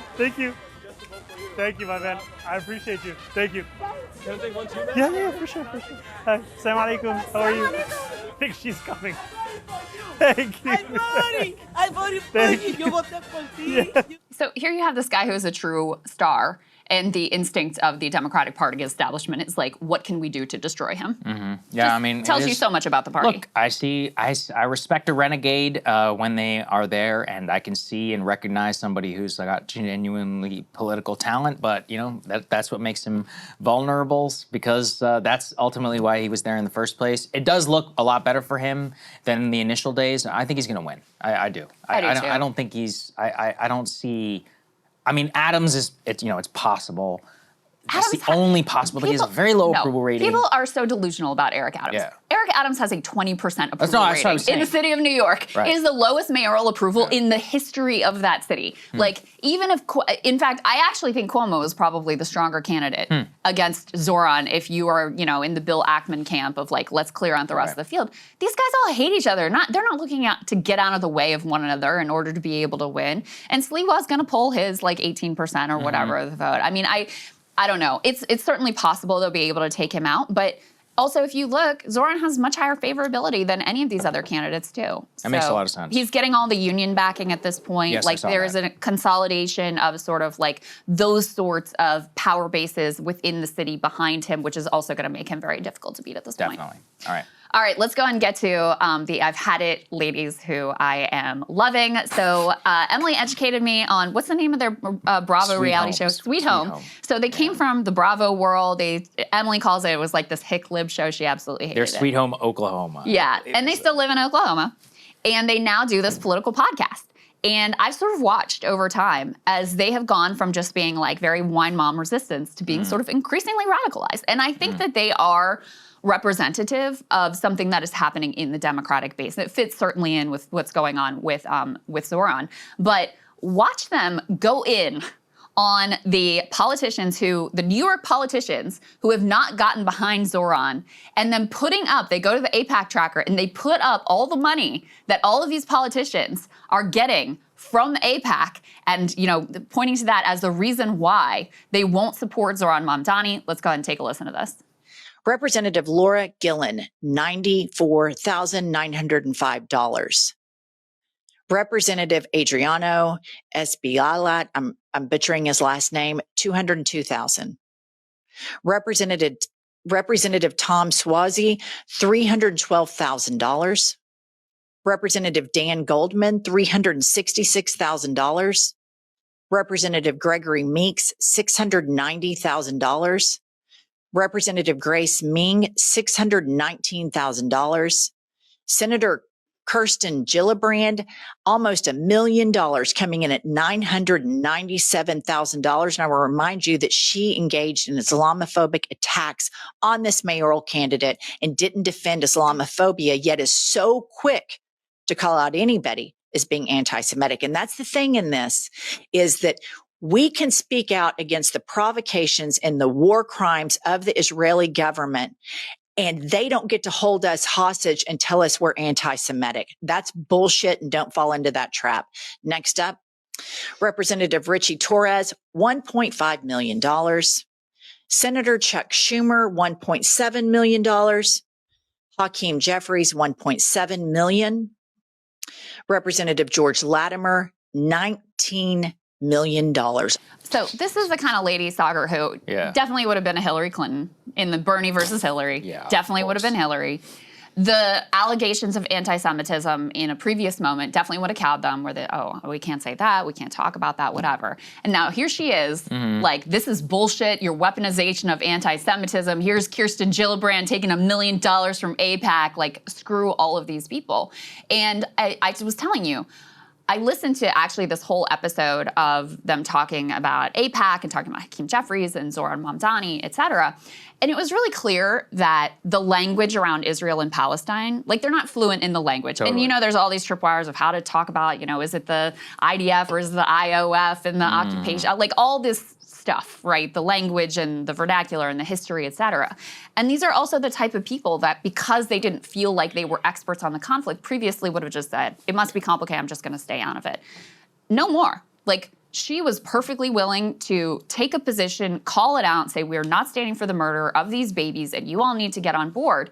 And so I do see that as a sort of sea change. And so while I don't want to overstate how central this issue is, I actually do think that it's becoming a very important dividing line in the Democratic Party. It reminds me of back in the days when, gay marriage was still very much a live issue. And maybe it wasn't the issue that everyone was voting on, but for young Democrats in particular, it was like a gatekeeping item. It was a litmus test item. If you weren't there on gay marriage, then they really didn't want to hear the rest of what you had to say, because that was an indication you're unprincipled, you have no political courage and willingness to stand up on an issue that, yes, at this moment is difficult. And it was a difficult issue at the time.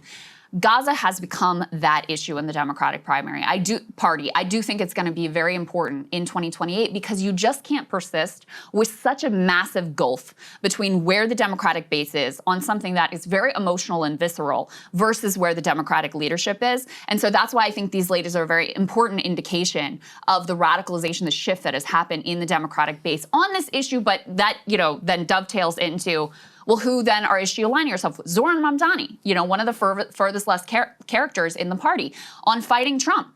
Who does someone like her end up aligning with? It's Bernie, it's AOC, she also would love like a Jasmine Crockett, people who are out there and who are fighting. And so that's what's really profoundly different within the Democratic Party. Yeah, it's interesting. I hadn't thought about it that way. I don't know though. On the gay marriage point though, Obama ran in 2008 and basically, didn't take a position on gay marriage. I mean, the way that I would see it then in Israel is somebody's just not pro-Israel and tries to ride the, everyone knew Obama was for gay marriage, but he was like, oh, I'm not going to take a position on it effectively at the time, and didn't really come out. But it came out until 2013. The era I'm talking about is a little bit after that. Oh, okay. So like when I ran for Congress in 2010, I came out for gay marriage, and it was like, oh my God, like it was a big deal. Okay. And so 2010, 2012, that's really the era of politics that I'm talking about, where it became this sort of like, it was a statement issue where it told you what side you were on, whether you had any political courage or whether you were just someone who was going to go along with what was the path I can of see least that, resistance. but I don't predict a Zoran type figure being the national Democratic candidate on Israel. I just don't think they're willing to go that far. Or maybe I'd have to go back and look exactly at what he said, but I don't think that the future Democratic nominee will say the words genocide, apartheid state. They'll probably say something along the lines of what's happened there is a civilian catastrophe and we should re-examine our relationship with that. But, in terms of the way the left discourses around this, I don't think that's ever going to happen. But with this, also though, rejecting the criticism of anti-Semitism, I could see that for sure. I could definitely see something like that happen.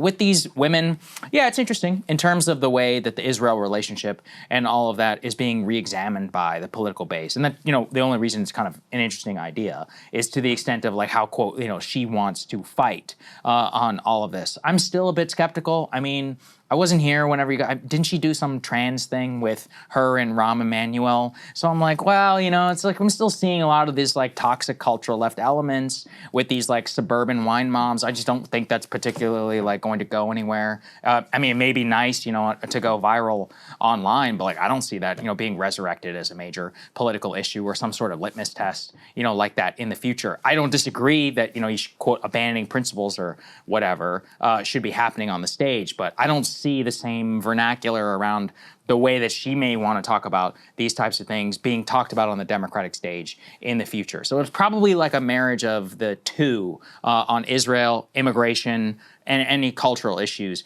in the future. People don't want like naked abandonment, which is kind of what I think you're talking about. But, not every Democratic stage is going to be person on the Democratic stage is going to be raising their hand talking about decriminalized border crossings again, which is what happened back in 2019 during that primary. So I'm not so sure yet. She's a canary for me on the Israel issue, but like I don't think that's the path of the way things are going to be going. That's just my opinion. No, on all issues. I think I'm saying we should not look at her as like what I'm saying is you should not look at the position that she's taking on all issues as kind of the way things are going to be going in the future. And that kind of what explains how you can support somebody like Jasmine Crockett and AOC. It's like you don't actually have anything in common except for fighting Trump. The thing is the fighting Trump. And that's it. And that's also where something like, transgender issues, where that comes in, why that clip of her with Rahm Emanuel, who's just such a like loathsome piece of shit anyway, and he's like very punchable, regardless of how you, where you are on any issue. Why that resonated so much was not even so much about about the particular issue. It was her willingness to say, like, you're just like adopting a Republican framing and this is bullshit, and not to bend. And that's what's like the Democratic base previously, it was all about, oh, let's reach out, let's have bipartisanship, and let's get along. That is over. And so I think that's more of what has been the response to her, the response to Hakeem Jefferies, the response to all of these, like, you know, legacy Democratic establishment leaders. And I actually think you're wrong on Israel-Gaza, especially because we're talking about, you know, a Democratic primary, presidential primary that's going to happen a couple years in the future. It already has become, among the Democratic base, very large majority believes this is a genocide, I can guarantee you. And when you have what's so important about Zoran's victory in New York City is that he supports BDS. Yeah, like sure. he is anti-Zionist. He would not bend to their like, well, does Israel have a right to exist as a Jewish state? And he's like, as a state with equal rights. The fact you could do that in the city, in this country that has not just the largest Jewish population, but this is a very significant part of New York culture. I agree. You know, New York is very culturally like Jewish. These are important institutions. And that he could do that and not only get away with it, I actually think it ended up helping his campaign because people were so disgusted with the way that Cuomo tried to weaponize anti-Semitism.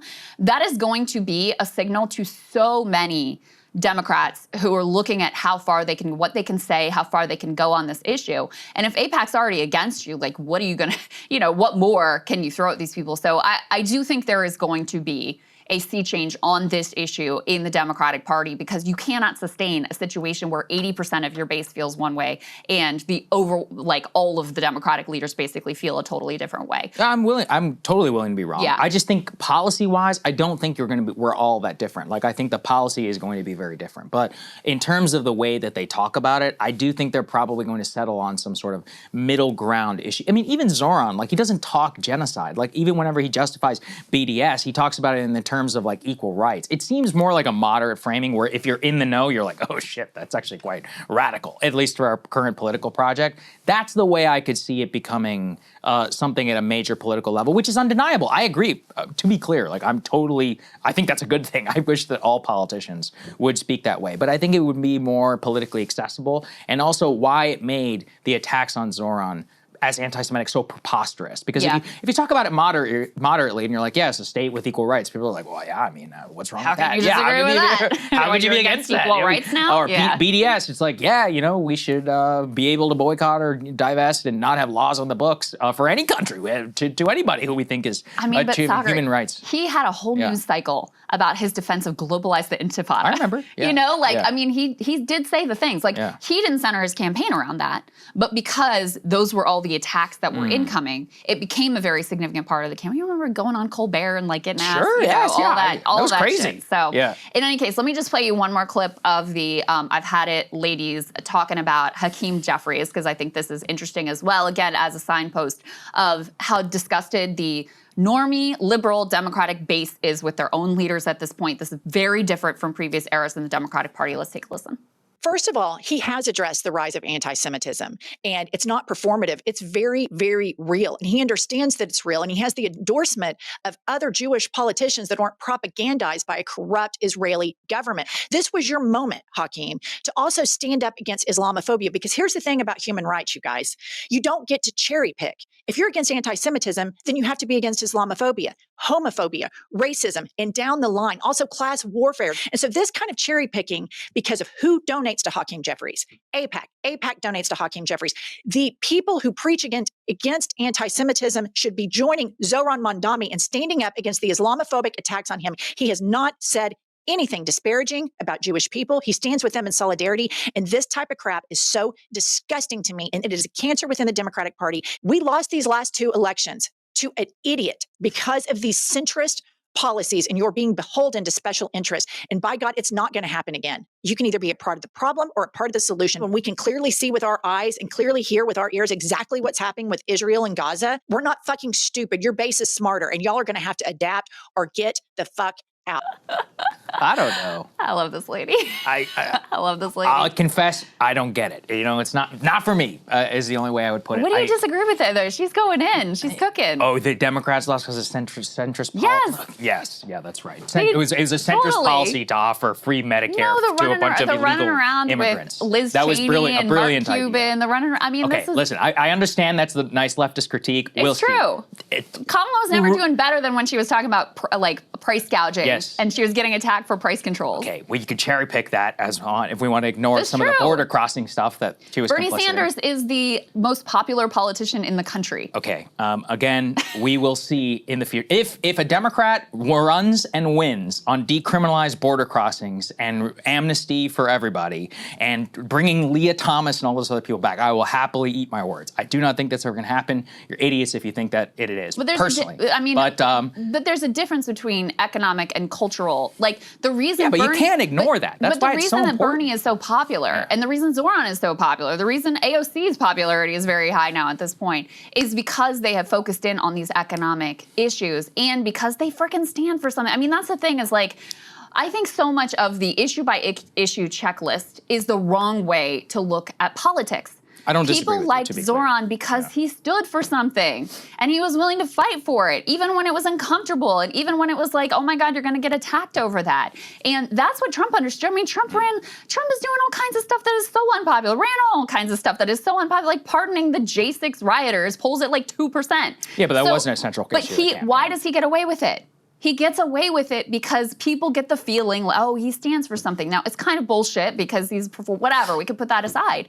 But that's what is so revolting about these like poll-tested centrists, always the finger in the air, always everything's got to be focus grouped, everything is calculated and calibrated. That's what people are disgusted with. And I think, and that is the centrist way. There was a Morning Joe clip where he was asking Tom Suozzi, who I'm actually trying to get on the show, who I want to talk to, wrote an article in Wall Street Journal about Zoran, like anti-Zoran, whatever. But he was like, how come none of the centrists can be popular the way that Zoran and AOC and Bernie can? And this is why. It's not even so much about exactly where they are. They feel like they stand for something. Same thing with Jasmine Crockett, who I have all kinds of policy issues with. He feels like she's actually willing to fight for something.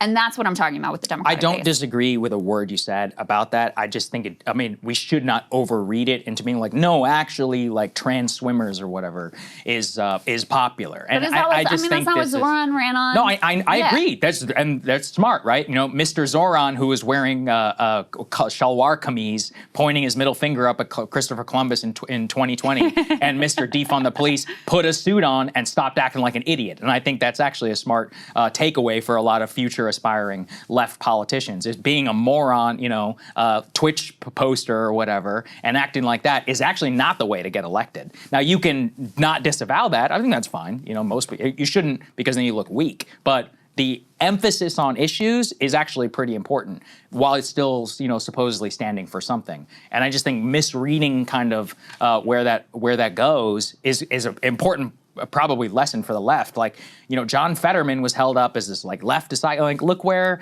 that all went.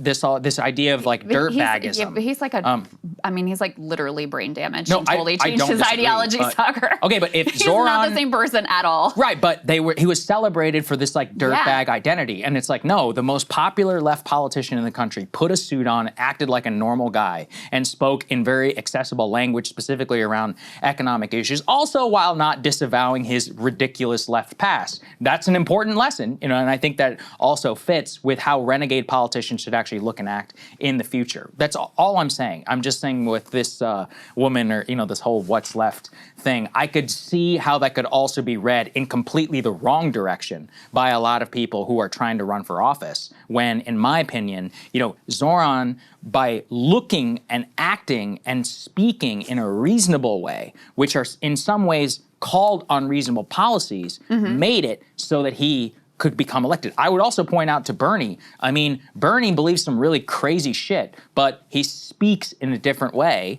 and has always worn a suit, He's the consummate politician, and that's an important lesson. I would say AOC as well. The more that she has acted like more of a consummate politician and more of an elevated type figure, that has made her more popular amongst the Democratic base outside of the original Chapo trap house left. That's like acting like them, in my opinion, is not the way to any sort of electoral success. I hear your point. Yeah. I think there's also a question of like what's authentic to you. You know, like Bernie is very like in his suit and rumpled and his hair all over like that is Bernie. You know, and Zoran felt very authentic here. And I think you're right that the fact that he centered his campaign around affordability, which was clearly the right thing to do, and made that the centerpiece, when people are freaking out about, oh my God, free buses, and you've got like 75% of New Yorkers who are like, yes, free buses. Yeah, smart. Yes, exactly. And so that is absolutely my theory of politics, is that's why you should put those economic issues front and center. And because that is actually the center of the country. When you look at where the polling, when you look at what people usually vote on. So, you know, it's critically important to have credibility on those issues, and I think people felt like he did and would at least fight for the things that he was I think he's a good lesson for all renegade politicians, actually, is that to dress up and almost act more composed than your opponents. You know, when somebody else is talking about anti-Semitism and you're sitting there talking about New York City, you're wearing a suit, you don't seem all that unreasonable. That's actually how you win. That's the FDR story. I mean, if you really look at a lot of the people who came up from behind, like the way that they do it is specifically by kind of outclassing the competition. And so, yeah, I mean, I think it's a very important lesson for a lot of people. I do think he's going to win. And as long as he stays on that, and if he actually governs in any remotely way like that, as difficult as it will be, I think he'll be quite successful. That'll it's a be pity the for test. him he's not born in America. I know. He'd be a great candidate. Yeah, I mean, if has the he gift. won, within 6 months he should have announced, and he would have been able to do it. But yeah, that's how it goes. Anyway, all right, there you let's go. move All on right, to Israel. let's go ahead and talk to Israel, or speak about Israel. Bibi Netanyahu was in town this week for the third time. Apparently Trump's favorite foreign leader come to visit again. And he got asked, he did a couple interviews, including apparently a sit down with the Nelk boys. We'll get to that in a moment. But he was asked this question, it was kind of interesting response about whether or not dealing with Trump is different than dealing with Biden, given that both of them were quite willing to fund and support a genocide. Let's go ahead and take a listen to his response. Did it feel very different dealing with President Trump as opposed to President Biden as well as the Democrats? Is this a serious question? Yeah, it has been different. I think everybody said that they wanted to prevent Iran from getting nuclear weapons, but it's not what you say, it's what you do. It's what you do. And ultimately, leaders are tested by what they do.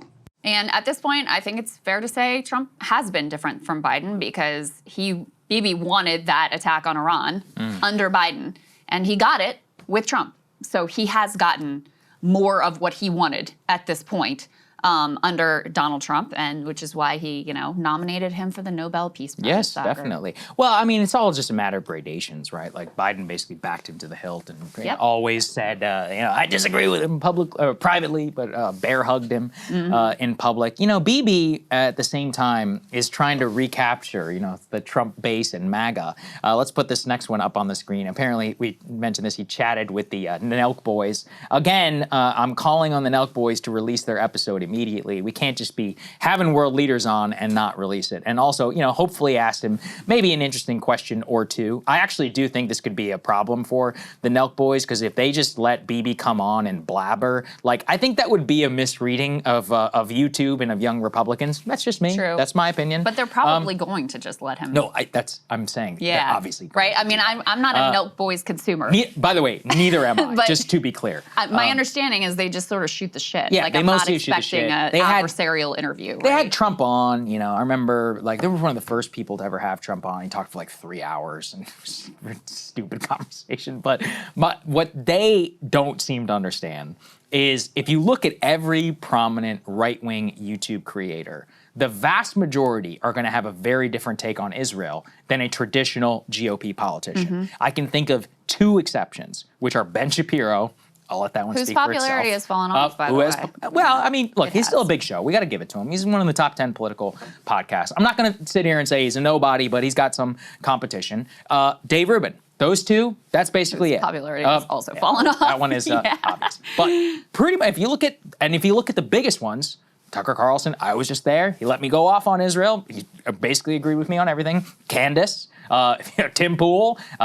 Tim is complicated, I guess, on Israel, but he has people on, or at least who are critical. And so what I would point Fuentes out is a rising force in the well, he's not on YouTube, but yeah, fair enough. in the online right ecosystem. It is more of a Twitter thing, in my opinion. But yeah, I mean, he's got somewhat of an audience. But my point is, like, if you look at all of those things kind of together, it points in a pretty clear direction. All the polling backs this up for young Republicans. If you look at the so-called podcast bros and all of that, look at Theo Vaughn, look at Schultz, look at Rogan. I mean, not pro-Israel. Tim Dillon. Dillon, right? So if you look at the audience and kind of the way that those people are all kind of trending, it's not in the direction of having a shoot the shit, happy dad conversation with Benjamin Netanyahu. Yeah. That's the way I would put it. Yeah. And that's why it's a big mistake, in my opinion, if you have him on and you just kind of let him get away with something like that. And it's in the context of Epstein, too. Again, the Epstein story is a massive story online. Massive. It was an entree point for millions of people into politics, as Ryan said. And if you don't ask him about something like that, I just think you look like a total joke. Now, I'm prejudging. I should make it clear. If they do, I'd be happy to say it. I'll play, the clip here on the show. Steiny, I'll sing your praises, and the rest of you guys. But something tells me that at the very least, even if they did, they're probably not going to ask the requisite follow-ups that they should. Yeah, I mean, here's the thing. It's like, it's not about like, oh, you shouldn't platform Netanyahu. No, actually, you should. I would love to. Same way I you would love to should talk to him. interview any world leader, especially one that has such a significant grip on our foreign policy. Absolutely. But then it's, okay, well, what do you do in that conversation? And so, yeah, if they approach it like they have their other interviews where it's just like, oh, we're going to like shoot the shit and basically like normalize and humanize this genuine monster. I mean, you would be hard pressed to find a bigger absolute villain in my lifetime than Netanyahu. And so I think in some of these people's minds, there's an inability to distinguish from being like edgy and countercultural and going against cancel culture or whatever, and giving a platform to a genuine monster who is doing a genocide every single day. Like, so that's the piece here that just, to me, it speaks to such a sick culture that this is even a possibility. We're going to talk about this with regard to the Trump administration sanctioning Francesca Albanese of the UN for her exposing and calling the carpet companies that are complicit in this genocide, et cetera. We've lost the ability to distinguish just basic right from wrong. That's what it feels like to me. And look, again, if they hold him, feet to the fire and whatnot, okay, I'll fine. I'll be happy to say, good job, guys, way to go. But I do feel like we're just in this up is down era where, go ahead and put the D3 up on the screen. This is so sick to me. U.S. issues sanctions against UN investigator probing abuses in Gaza. So we've had Francesca Albanese on this show. She is a special rapporteur from the UN for the West Bank and Gaza. She has issued a number of reports about the ongoing genocide there that have been incredibly important. Her most recent one, I think, was in some ways the most provocative, because as I said before, she really called on the carpet all of the companies that are profiting from this. I mean, we're very familiar and very acquainted with the way in which wars are profitable. And there are many individuals who have become wildly rich off of war profiteering. Many of them live within, 10, 15 miles of where we sit right now. Here. I don't know that people have thought as much about the way that this genocide is incredibly profitable. And she talks about Palantir, Lockheed Martin, Google, Amazon, IBM, Caterpillar supplying those bulldozers that we've seen. And so she has really been one of the most principled and courageous actors, I think, out of this, entire conflict. And so to sanction that individual because they dare, and the specific reason is because of her work exposing this and her support for the charges against Netanyahu and Yoav Gallant, by the way, at the International Criminal Court. It's just incredibly sick. And Saagar Trita Parsi was pointing out that at the same time we're sanctioning this person who was genuinely trying to stand up for innocence in the world, the U.S. is giving a total pass to the guy who was, the Syrian leader and taking his former, his terror organization off of the terror list and granting them sanctions relief, et cetera. And so this is one of the things that has been the most sort of spiritually disturbing to me at this time is the vilification of people who are trying to stand up for basic things like, hey, we shouldn't be complicit in a genocide. I mean, this connects to the Zoran Mamdani conversation as well. And the celebration of genuine, an uplift of like genuine terrorist, racist monsters. Well, I would just, look, for me, and this is the fundamental difference, is to me, why are we sanctioning somebody who is investigating Israel? It's like that's what the full force of the U.S. empire is being used at this point to go after Francesca Albanese for issuing reports about the Israeli government and then and/or U.S. companies. I mean, that's fine, but it's one of those things where it's preposterous in this particular time to go after, you know, the U.S. I mean, by the way, just so people understand what U.S. sanctions mean, it means you can't do business with any bank that does business with the United States. It's basically like being cut off from the financial system. Isn't she an Italian national? She's like Italian, that's going to cause some serious issues. Like I don't even know if you can have a bank account at some of the places. You may not be able to have a credit card. You may not be able to have a phone plan. Like I'm talking, just so people understand what it actually means to be sanctioned by the United States of America. It's a very, very serious thing.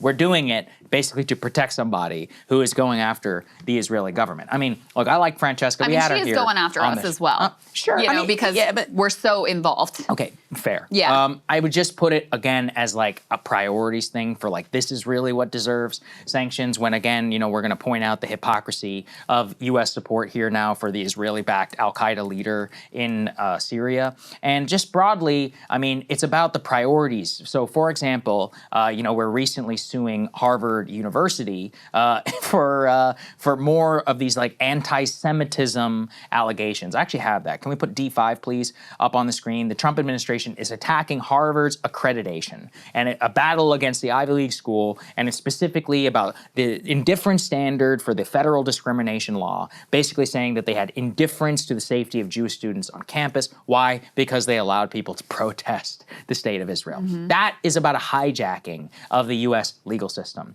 The only reason why, I mean, I just think a lot of the moralism and all the stuff around this, it doesn't hold up because this is America, we're a global empire. The Syria thing is a perfect example. We often back dictators and people who do horrible things around the world. Like the idea we're only going to be doing business or whatever with moral countries, it's kind of ridiculous and preposterous. The point then is to just have some sort of a consistent standard about who we sanction or not. And it's obvious here that our sanctions regime is being used as a tool basically on behalf of a foreign country, in addition to our federal government. And I think that is actually what is more of a not bipartisan, but it's an appeal that can really get to people. Whereas, I mean, and again, you know, no offense to my friends on the left, but it's like this constant like moralism, like people don't necessarily want to hear that whenever they're, people don't necessarily want to approach international relations that way when it's obvious that it's not a realistic way to conduct relations with the entire world. I totally disagree with you. I mean, that's the only thing that's popular on the left. No. Most people on the right are just upset that we're so obsessed with Israel. No, but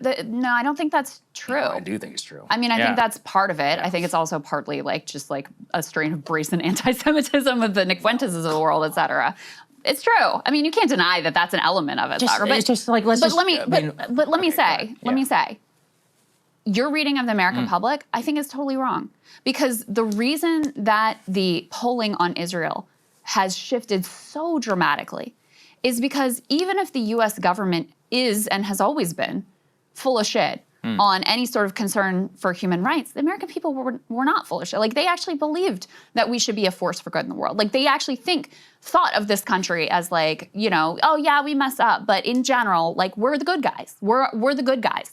And so what has profoundly changed the American public's conception of Israel and of the Palestinians is seeing these atrocities day after day after day, where it's like, how can it be our tax dollars that are being used for these bombs to murder babies I'm and agreeing with women you, but it doesn't sound like you're No, what I'm with me. agreeing with is the complicit in terms of us selling them the arms. If this was happening independently, I actually don't think it would be nearly as big of a thing here, because I mean, look, there's atrocities literally all over the world. But was the Azerbaijan, thing here a major? You're talking about that as like, you know, like it's the morals of it are just completely irrelevant. And saying that for most Americans, that's completely wrong. I don't think that's true at all. I think the morals are incredibly central because it's so at odds with what people want to believe about this country and the sense that, in general, we're like the good guys in the world. And so, yeah, I think the morality of just like mass murder of women and children and complete destruction, I think that is quite central to the way that public opinion has formed around this. What I'm trying to say is that if it weren't for the U.S. role in enabling it, I don't think it would be nearly as central of an issue here in the United States. And that's because I know for a fact that there are literal atrocities happening all over the world. And I would also caution people, this whole good guy narrative, that's what leads to Libya. Oh, we got to go and protect some Libyan civilians. Yeah, now we collapse the government and Gaddafi got killed. That's what leads to Saddam Hussein is a bad guy. Like, acting in that way is actually a terrible, terrible foreign policy. That's what responsibility to protect and all of that is built around. It has led to some of the worst humanitarian disasters, actually, in terms of the fallout of acting on that way. Yeah, so I would really caution people not to go down that path. That's actually even indicative in and of itself of the way that Americans think about these things, because those like good instincts of like, we should stop the Russians invasion, we should support women and girls in Afghanistan, we should make sure the Iranian people can be free or whatever. Those like deeply moral instincts are often weaponized to actually create mass chaos, carnage, death, and suffering. You know, there's no doubt that Afghanistan would be better if we never did any, Iraq, you know, certainly, Iran, absolutely, you know. And so I think that actually speaks to the desire of most Americans to be the good guy, to feel like, okay, we're a force, generally like a benevolent force in the world and trying to be on the right side of history. And so you're right, that can absolutely be weaponized here. But I mean, that is very much at the center of what has caused people to change their views on Israel, is just seeing the horror and wanting it to stop. I agree. And not wanting to see in their timeline every day another like blown up baby that is, you know, blood on our hands and every taxpayer. See, I agree. I just think that the outrage is, from me, and just from what I've observed, comes down to tax dollars and then the diplomatic cover of the full force of the U.S. empire to enable this from happening. But let me just give a hypothetical. If this were happening without a single dollar of U.S. support, then what would it be? You know, I mean, like what? What would the implication of that be? It would lead to what I just described. What, we're going to bomb Israel to something? I'd say no. That's ridiculous. You know, like that's not something that most people should do. We shouldn't do that on any country, because that could lead you to the same Libyan type of destruction that's happened in all these other places. To the extent here that the outrage from the American people, which is correct in my opinion, is that we're not only enabling, but we're actively providing cover for, supplying, and in many cases encouraging something like this from happening. So that's kind of, I think, that the nuance is important there. And so, you know, again, if I point to the right, like, I think a huge portion of the why the American right in particular has moved against this, and I still think this is part of the left critique of this as well, is look at the level of obsession and money and government policy that our government is being used on behalf of this foreign country, which also is enabling and committing these immoral acts. Yeah, no, that's on true. an uncivilized nature. But it is not, because it's not, but all of it kind of traces back to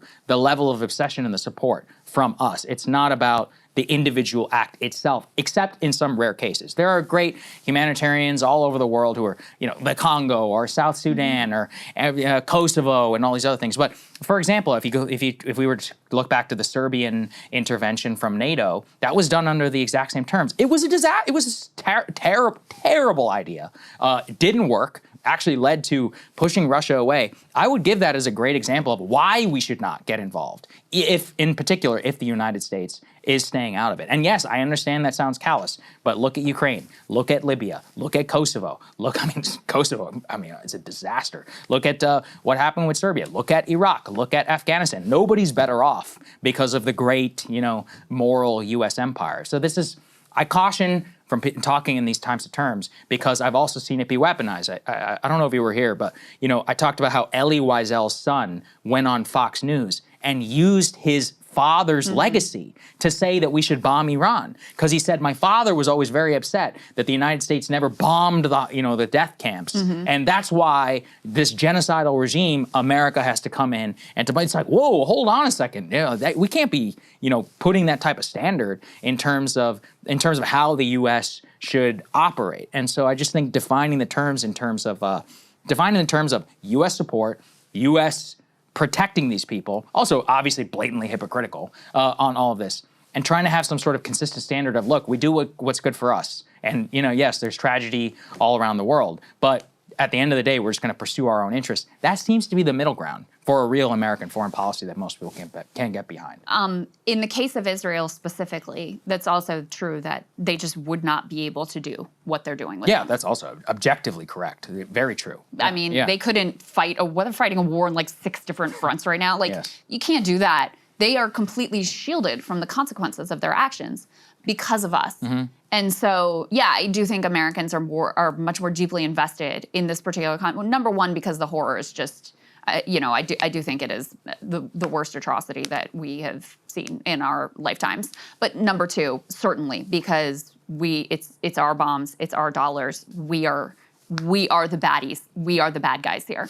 And I think that's why it's so, deeply painful to so many people, and why you've seen so much of a shift on the, the sort of normie liberal Democrats, and also some, especially among young people on the right. Yeah, and let that be a good lesson, because that's about how the most moral outcome can actually come from saying no. So, for example, if we didn't provide Israel all of the support, then they wouldn't do this, and it actually would lead to a better outcome. They would have to in reckon the region. with the realities of themselves as a small nation and in this region, and trying to get along with your neighbors, and not piss everybody off. Look at all Africa. the time. They've got a bunch of small nations. Yeah, they fight each other sometimes. Mostly, they have decent enough relations. Yeah, every once in a while, a war breaks out. We don't go shipping weapons all around, into the region, and they figure it out for themselves. So let them do that. There's nobody stopping. There will probably be better relations between Israel, Iran. There would probably be a two-state solution, especially if we push things in a more of a restraint-minded direction. And that, of course, would lead to a more moral outcome. That's all I'm saying. It's just I've seen this road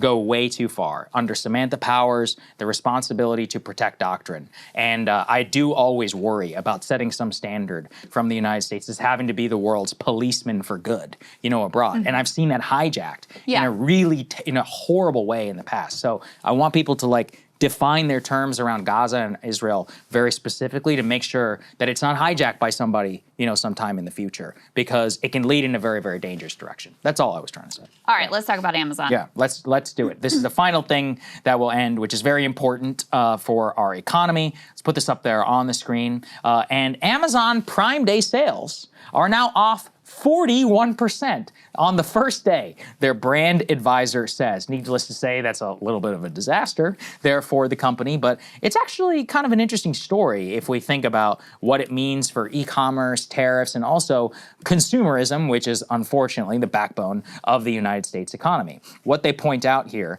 is that Amazon took a massive gamble this year by expanding Prime Day summer sales to 4 days from 2, betting that the extension would give, quote, shoppers more time to navigate millions of the deals on its sprawling store. But the stakes right now, the results right now are grim, raising the stakes for the next couple of days. Online sales are down some 41% compared to the start of Prime Day just last year. Quote, the prolonged event has encouraged shoppers to actually do more treasure hunting, meaning that they're actually getting, in some cases, better deals for them, but not good for Amazon. Right. Consumers are browsing and loading up shopping carts, but postponing pulling the trigger in case better deals emerge. Shorter Prime Day sales actually generated more urgency from shoppers who wish that or worried they were going to miss their discounts. And broadly, it shows a couple of things. Number one is that people's, with the credit card balances where they are, with the spending and the problems in the economy and all of that, where they are right now, people are pulling back a little bit. It also shows that people are getting pretty desperate at a retail level to try and push inventory out the door. There's no other explanation for why they would expand Prime Day or whatever by 4 days, except for 2 days. So if you put those two things together, while yes, we have some top line numbers that look good, the job numbers look okay, the inflation numbers, they look okay. The stock market, I think NASDAQ yesterday hit an all-time high, mostly because of NVIDIA, which is now a $4 trillion market cap. But underneath the surface, all of those little things still seem to look precarious in that direction. And especially if we're speaking today, as we did earlier, about the tariffs that are coming back into place from the Trump administration and the level of uncertainty at a consumer level. So it's the two-track story of America, where earnings look good, NVIDIA looks good, but then there's all of these weird canaries that are around that kind of demonstrate some caution for both the American consumer and American business as to their actual health And by the way, reminder at a fundamental level, like the housing stuff is still a disaster. And all of that too. Oh yeah, the affordability crisis continues apace, and it is very real, and it is shaping all of our politics here and other places around the world as well. I thought one of the more telling statistics there was that people were loading up on those sort of lower purchase price ticket, Dawn dish soap or whatever it is, and sort of stocking up on that and not doing as much of the larger purchases. I thought was an interesting indicator there. And it does track with, we can put E2 up on the screen. It does track with an overall slowdown in online shopping. So online shopping sees biggest slowdown in over a decade as tariffs disrupt e-commerce. This was a CNBC report from just a couple of days ago. They described this as the most disruptive period in more than a decade as a result of Trump's trade war and tariffs policy. Online purchases for home delivery experienced double-digit year-over-year declines across major categories, including office supplies, down by 13 percentage points, sporting goods down 12 percentage points, cosmetics, furniture, home furnishings, large electronics, each falling by 10 percentage points. And this analyst says this is the first widespread pullback in the online category growth in over a decade. Groceries were the only real exception to the negative trend. So basically, since online shopping has become normalized, it's just been growing and growing and growing and growing year over year as more people switch from going to the store to purchasing from Amazon or wherever else. And so to see this pullback is quite a shift in trends. It is quite notable. And then, of course, fits with the Amazon Prime Day data as, again, a warning sign that people are kind of, if there's a purchase they can put off, they're pushing it off into the future, wait and see what happens, sort of be able to conserve their resources for in case there's an eventuality in the future in which they're really going to need it. Yeah, and actually right now, with this, again, it's always so difficult to tell. The travel numbers are actually pretty good, which usually means people are doing well. But actually some of the stuff that I've seen is that even with travel doing well, a lot of it is debt financed. There's a lot of it is people putting stuff on credit cards. And unfortunately, these airline businesses are more credit card companies than they are actual airline companies. Almost half their revenue comes from credit cards and transactions. So it shows that that's not the best indicator. Gas actually is doing quite well as of right now, luckily, despite the fact that we had that Iran crisis. So there are indicators in almost every direction, but I still think that affordability stuff and canaries like this are important to look at for the economic data. Don't forget that, Trump in some ways is correct about the Federal Reserve. It's insane that the rates continue to be where they are. Over 6%. I was looking today, the average mortgage, I think for even 750 credit score, something was like 7%, which is crazy high. And it's one of those where actually a couple of years ago in, when did the rates spike? 2022? Well, a bunch of people bought houses in 2022 hoping to refinance at lower rates. And they believed that the refi would come in maybe like 1 year or 2 years or something like that. But they've been sitting there chunking money away on a 6-7% mortgage now for like 3 years, which is, that's a ton of money in terms of the amount of interest that you're paying to the bank. And so a lot of these people who are hoping and kind of betting on a rate cut in the future in real estate are stuck basically with these huge mortgage payments. They either have to sell at a loss or, crunch in other ways. So anyway, those are all things that I'm looking at and being I just always wonder if and when this grand experiment is ever going to pop. Something about it just seems crazy to me that the NASDAQ hit the all-time high yesterday. TSMC sales up 40% with semiconductors. NVIDIA, $4 trillion market cap. That makes NVIDIA more than the entire United Kingdom stock market put together. Maybe even the European Union, actually. I'd have to go back and look. But yeah, something about it doesn't seem quite right, even with all this tariff uncertainty. And there's always just seems to be some small thing that could push things over the edge. That's what I'm personally worried about. The stock market seems particularly disconnected from reality. It just doesn't seem right. It does not seem right to me right now. And apparently, some of the indicators are that the large institutional investors have pulled back from equities, but you have retail that's very enthusiastic. And so that's part of what has propped up and continued the stock market growth. And then if you look at the dollar, for example, or the Treasury yield curve, you see a different story. Totally. You see sort of, consistent increase increase in the Treasury yield curve where you're having to basically pay higher interest in order to convince people that they should hold Treasury bonds. And then you're seeing continued decline of the dollar again and again and again. So some of the analysts I've seen have said those may be the places to look for more of an indication of what's really going on versus the stock market, which seems just like disconnected. Yeah, you're right. You know, the retail thing is a very interesting story because retail people are buying the dip or buying the dip. Right. We'll see. Are buying into the market, but actually a lot of institutional money are in money market funds. I just saw a chart today. There's like $7 trillion sitting in a money market, just collecting for 5% interest or whatever. So I mean, you could read that two ways, which is that once the rates go down, they'll start buying back in. But I don't know. There's just a lot of weird stuff that is happening. Wanted to give you that update in terms of the economy, but I think that's it for today. Thank you guys so much for watching. We appreciate you. We'll have a Friday show on for you all tomorrow, so we'll see you then.